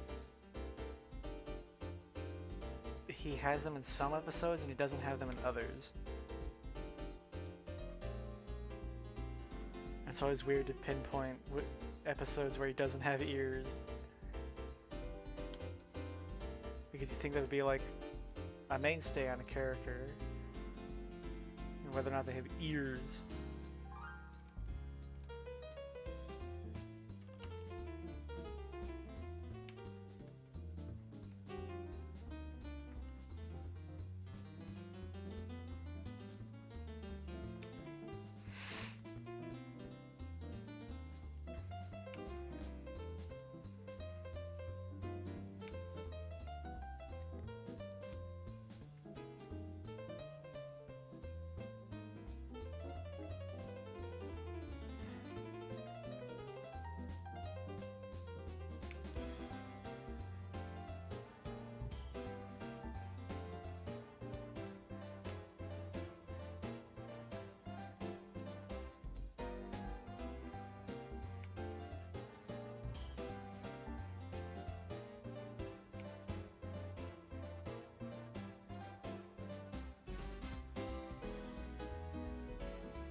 Oh yeah, alright, to answer questions that I didn't see for a little while. Do I draw with a mouse or a tablet? I draw with a Wacom Intuios tablet. The specific version that I'm using is so old that they are not being manufactured anymore.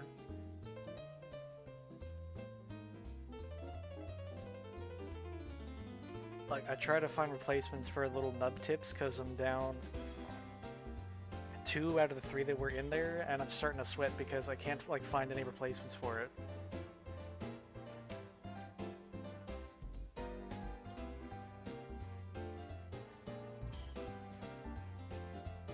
Like, I can't lose this tablet. I'm finally comfortable with using it a lot after just straight up refusing to learn how to use it for several years because I was a little bitch.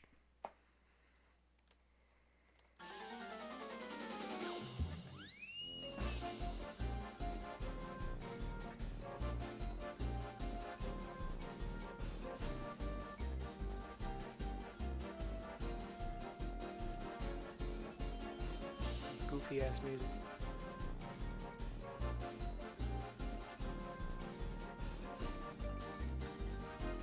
This is me trying to look for tablet parts to apparently for my apparently now defunct tablet.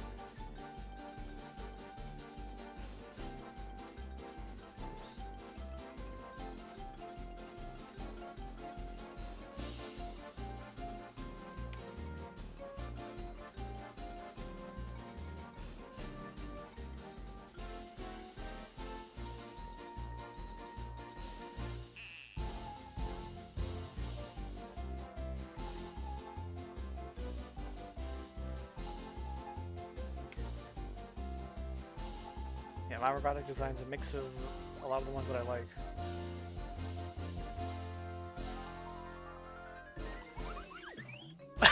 Excuse me.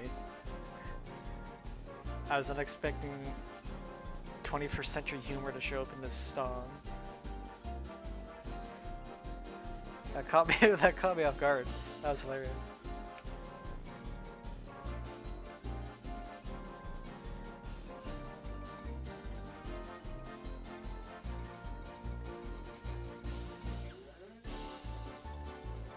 Robotnik always looks really proud of himself.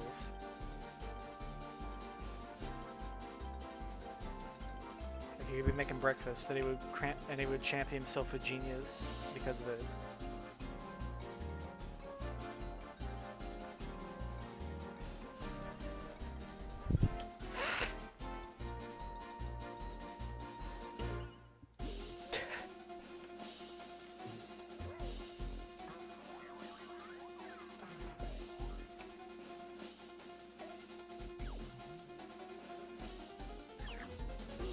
This turned into a Miles John cartoon.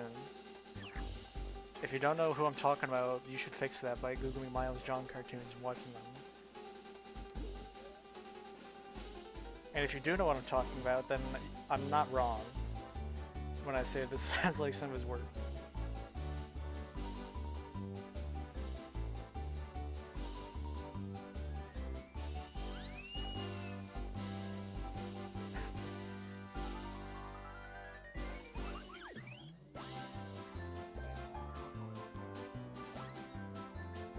What the hell is this song? I'm skipping the next one. Yeah, it's much better. That's already a 200% improvement. It's not that I don't like cartoon sound effects. I like them, but not when I'm trying to focus.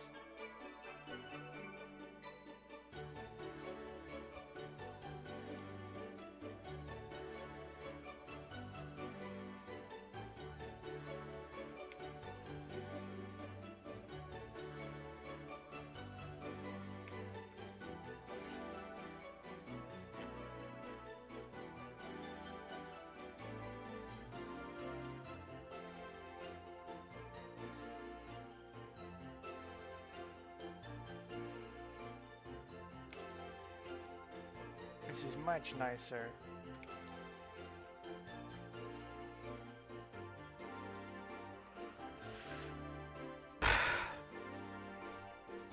What does Sonic Prime count as in terms of a new show? Because to me, it's not hitting the same spots that the other cartoons did. Probably because I haven't watched most of it, so I can't really form an opinion on it.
Can this guy read chat?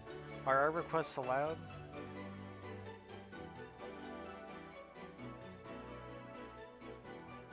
Because this isn't a request stream. This is I'm working on something big, important stream.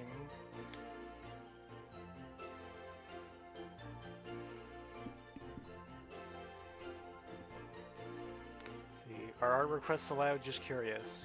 And can this guy read chat? I can read chat, I'm just in the middle of trying to focus on this. It's like... Let's see... Something's off, but I don't know what it is, and I'm not going to be happy until I fix it.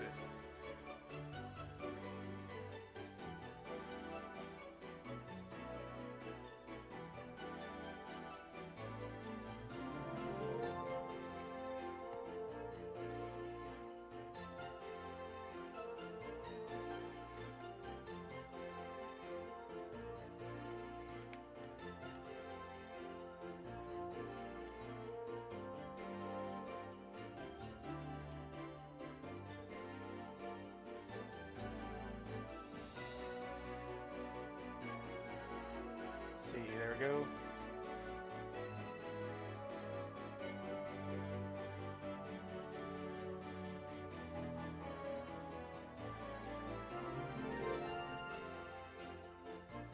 This song reminds me of that, what was it, Warm and Cozy, I'm trying to remember the name of the song from Kirby's Epic Yarn, where it sounded like this, but it played inside the area with mittens, so it has like...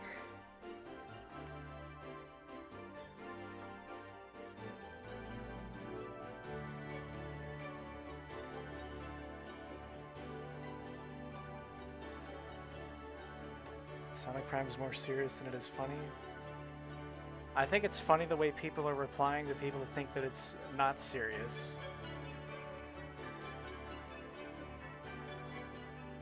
Like, people will be mad at you if you don't like it.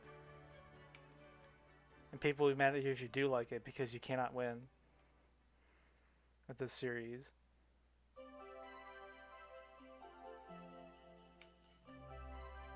It just seems weird to me that some people are so hell-bent to have other people's opinions dictate what they do and don't like. Like, just like stuff, or don't like stuff. Do whatever the heck you want. Just don't be mean about it on the internet to people that don't really care about it. You know? You gotta be polite when talking to people because they're like people.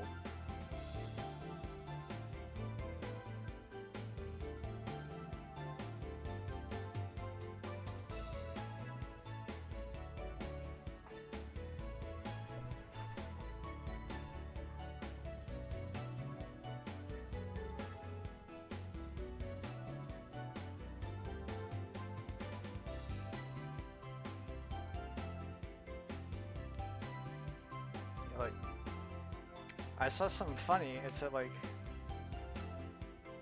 what was his name? I'm trying to... Oh, I'm sure. What's the name of the guy? He was one of the... He was somebody who just worked for the Sonic comic recently, and he made a meme poking about... He made a meme poking fun at Sonic Prime. And he was like, "Herm, let's just see what the people at Sega think of him mocking their creation," raises eyebrows and trying to get him fired from his job over a single tweet. And it's like, come on, man.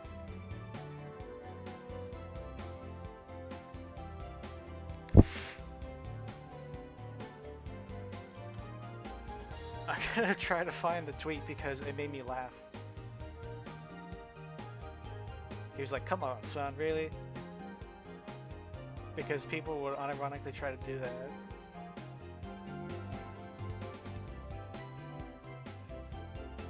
That was what it was, Daniel Barnes. He was just poking fun at Sonic Prime on Twitter.com. People were like, "I will not tolerate this," and tried to get him fired. I mean, come on. Yeah.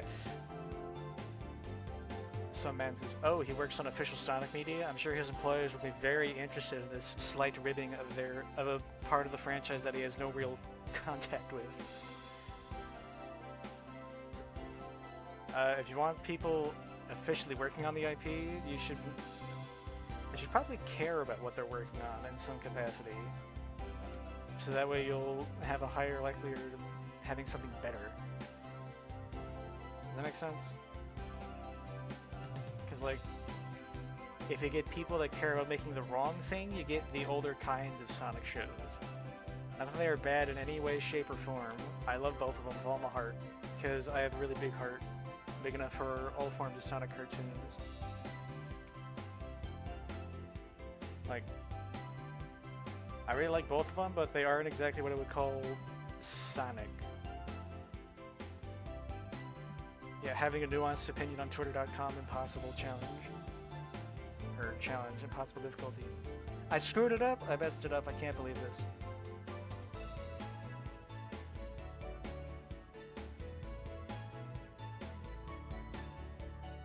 Kids, don't be a jerk on the internet.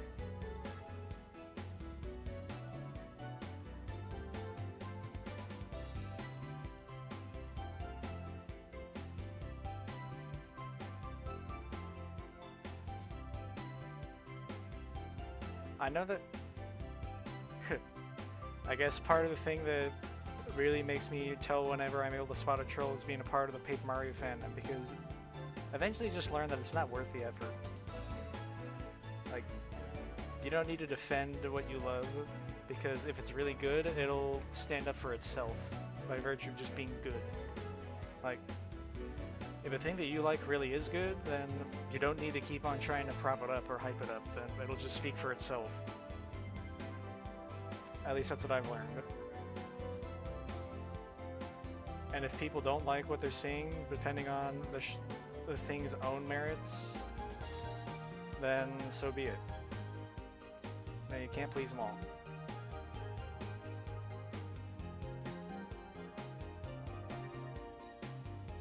I'm not doing the thing that I said that I use Vectorline specifically.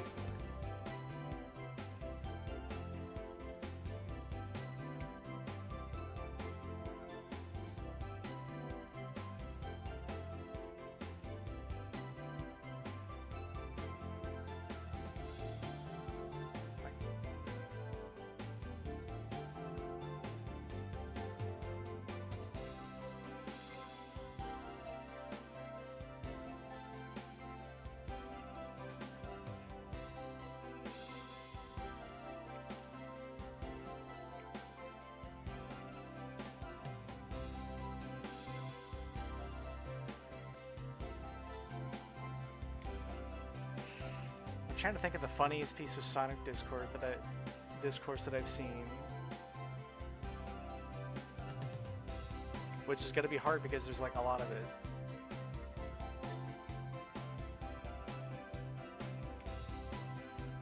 I don't know, it looks pretty good for Robotnik's little walrus tusk imitation.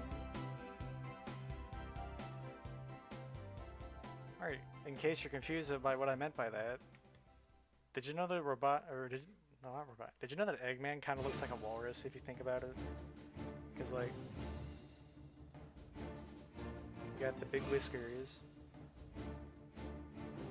the ground body, then you have the two big quote-unquote fangs, then you have the rest of them.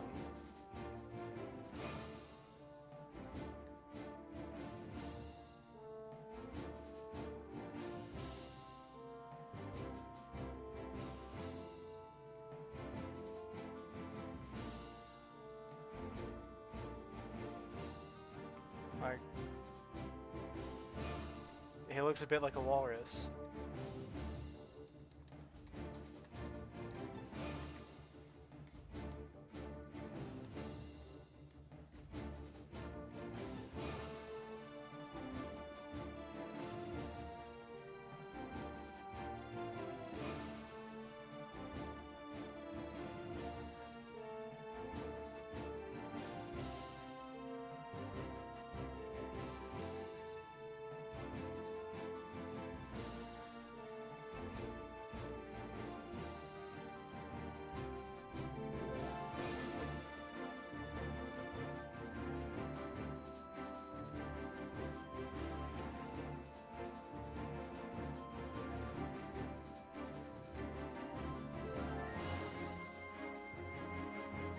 If I play the Sonic ROST, will I get copyright stricken or something?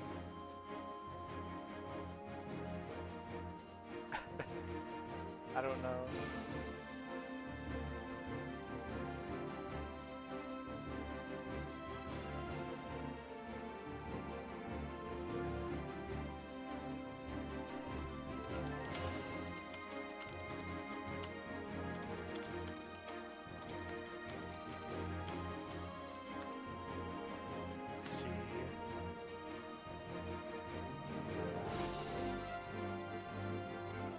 The way to avoid stupid, idiotic fandom drama is to just, like... Well... Let's see...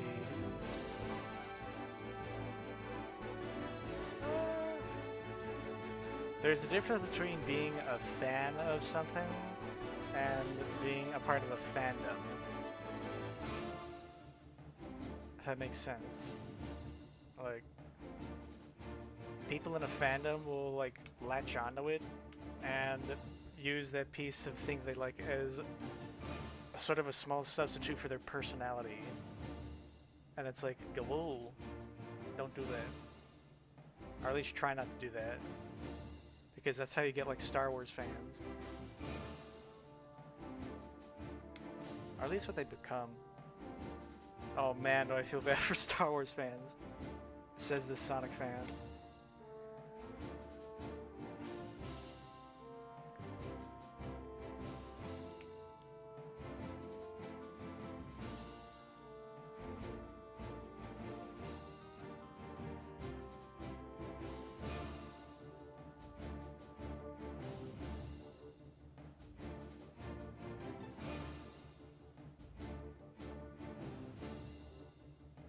Excuse me.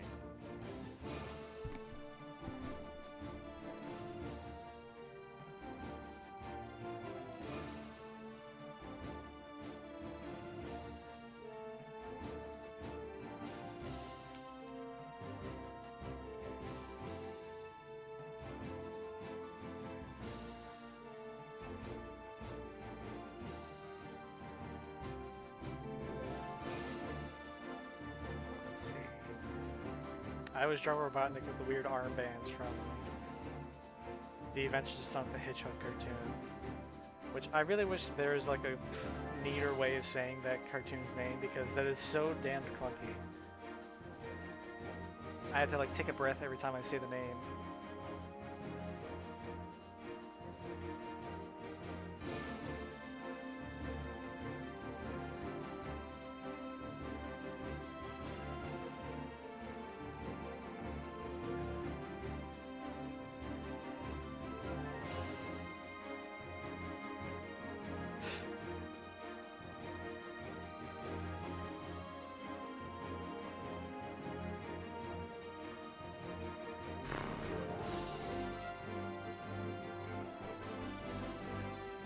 I'm a fan of a lot of things, but I don't align with fandoms because they're kind of toxic. They don't allow other people to enjoy anything or criticize anything. Well, yeah, like, interacting with the fandom is sort of a damned if you do, damned if you don't situation. Or like, oh wait a minute, no it isn't, never mind. I don't want to talk about it.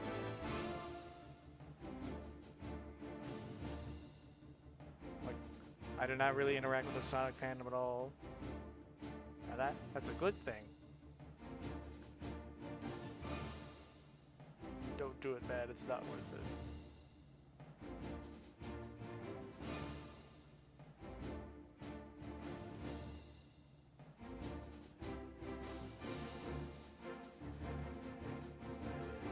There is one weird thing I've noticed about the Sonic fandom, and it's that the fans of the Archie comics are some of the kind of chill people. Like, they've mellowed out from being, or from having years of experience.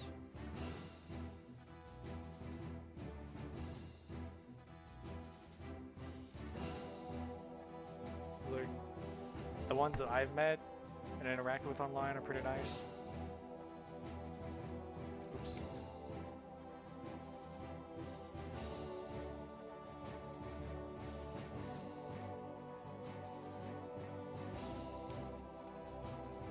I don't know, I can't speak for everybody. At least for these experiences.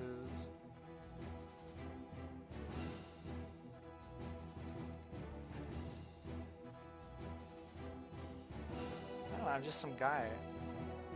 There's exactly one other person watching. I don't think, like,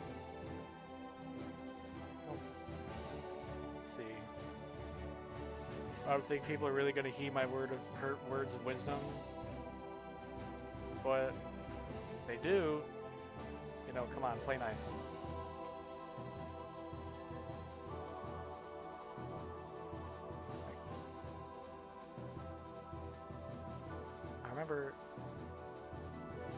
I was at work the other day, and let's see, a dad came in, and her daughter had a Sonic the Hedgehog backpack with little Tails and Knuckles plushies by the sides. And I realized, oh man, I wonder what new Sonic fans are like going into all this high quality material, because like compared to the cartoons and games that, just compared to the cartoons that I watched growing up, which were just the 90s cartoons from Netflix, like that's kind of a bit of a glow up, because there's like a lot more material to work with for Sonic media. You know, you can like find whatever works for you for being a fan.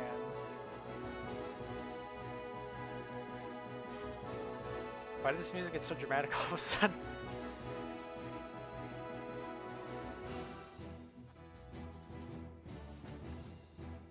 We must fix the Sonic fandom. With Captain how? I don't know.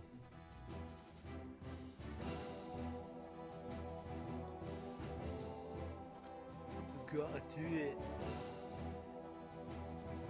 I can't do it much longer.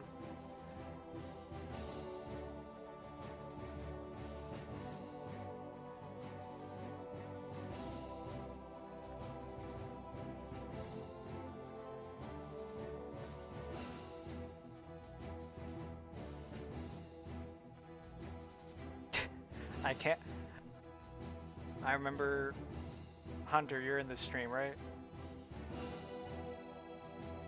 You're like watching? Yeah, you are. Let's see. I remember the Origami King Refolded Twitter account. They took one of my ideas for an interaction bait post into consideration and made fun of the,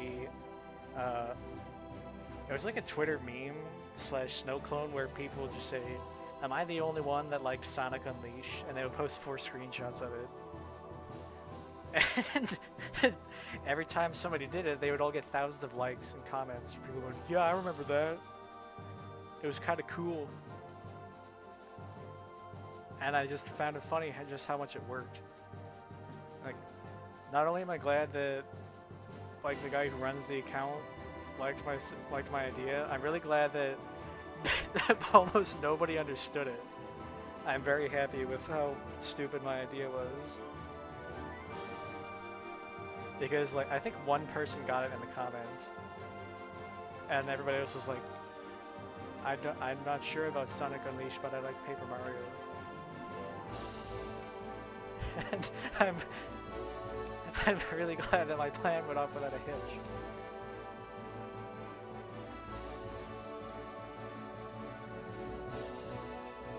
I like pulling internet pranks that won't hurt anybody. They're just confused people. Like,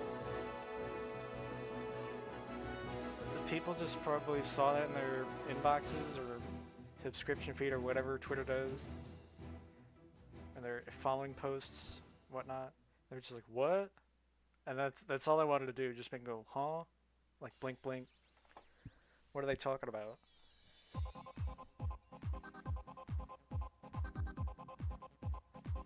Confuse, not abuse.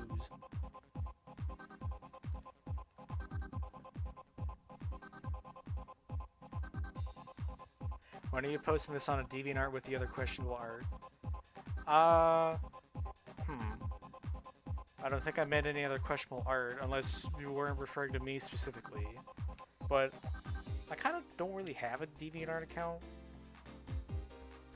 I just kind of post all my art onto twitter.com, or on them. Let's see. No, it's just pretty much there.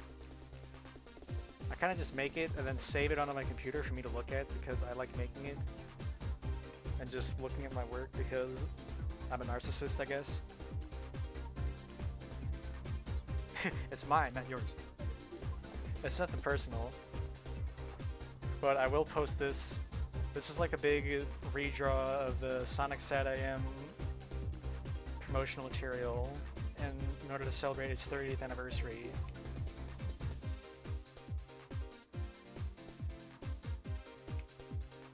And now you know why I use vector layers. because with this I can just change all the colors of the line art to the color that I was supposed to be using instead of pure black. There you go. These vector layers are like cheating. Nothing personnel. Yeah.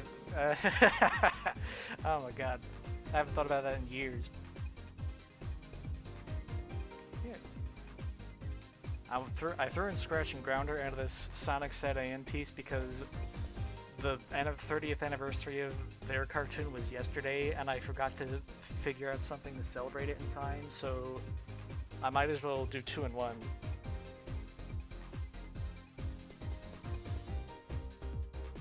If you like Sonic Underground and want to see it pre-acknowledged in some way or shape or form this artwork, I'm genuinely sorry because you like Sonic Underground. I cannot stand that show. I don't like it because I know too much about the production of it and how it was made. It was literally made solely to squeeze licensing rights out of the songs that they put in each episode. That's it. There's no other reason for it to exist. It is so cynical and mean of an expression that I can't believe that I can't believe that that's the real reason. It was like some of the Set AM head writer, Ben Hurst, God bless, it was something that he said on old internet forums. It was like, oh, here's the reason why the talent that was brought over from Sonic Set AM was kind of somewhat wasted on Sonic Underground. And so, like, let's see. It's just one big mess. Sonic Underground was supposed to get like an epilogue eventually. It was like,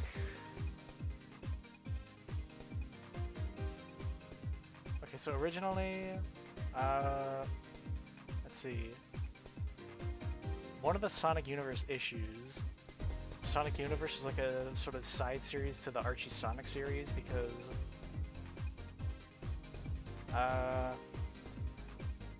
they could afford to make a side series because the Archie Sonic comics sold so well.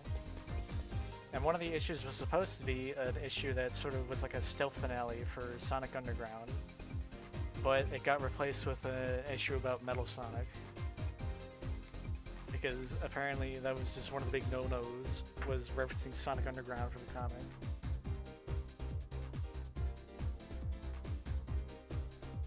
But damn. There we go, Robonic's just happy to be here. And with that, I think we might be done with the stream for today. I'll probably be back in tomorrow to color them and all this. But I consider this stream successful. Just look at all the progress that we made. We got like 4.5 characters done, which is kind of a lot comparing if there's like 11 or like 9. I can't count at the moment. I'm out of breath from talking so much.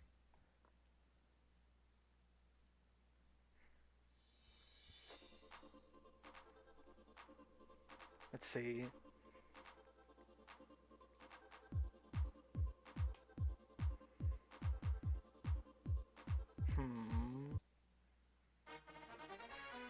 I guess to wrap things up, I might as well at least give a brief demonstration about why I used vector layers. Let's just demonstrate it with Sonic himself real quick. Now, in order for this to work, you have to have a couple of specific settings. You have to make sure that the vector layer is set as a reference layer. And then for the fill tool, you have to refer other layers and click on the refer to multiple box and refer to the reference layer and fill it to vector path. So that way, whenever you do it, let's see, I believe it'll just fill it in instantly.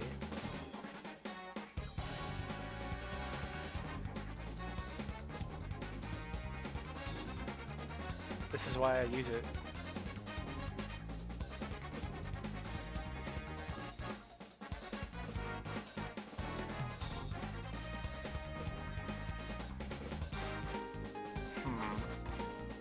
trying to color pick out which things I use. You know, let me just open up an old Sonic piece and just color pick from that. This is a different...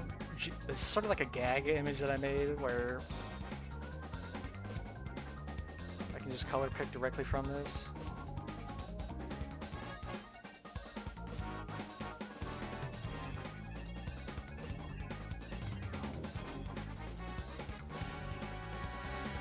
Let's see. This is like... I really wanted to redraw that old Sonic Says meme template.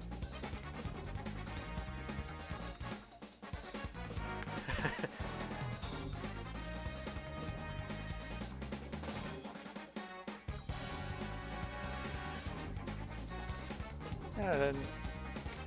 Now this is essentially a big fancy coloring book now. Just make sure that your lines aren't like halfway filled, because then the colors will leak out. And nobody wants that.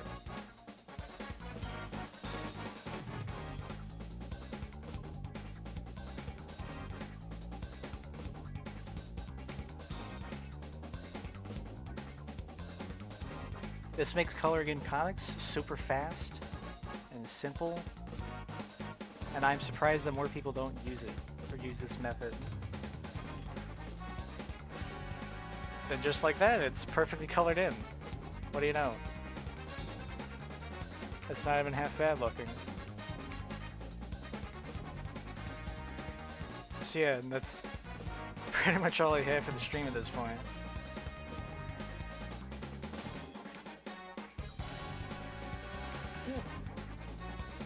Thanks for stopping by, everybody that bothered to. I'm really happy to just be able to show off something that I like doing and show off the way that I do it, because I really find it interesting the way that I like to do stuff. Now, I'll probably color in the rest of this on the stream tomorrow, but for now, I think we're done.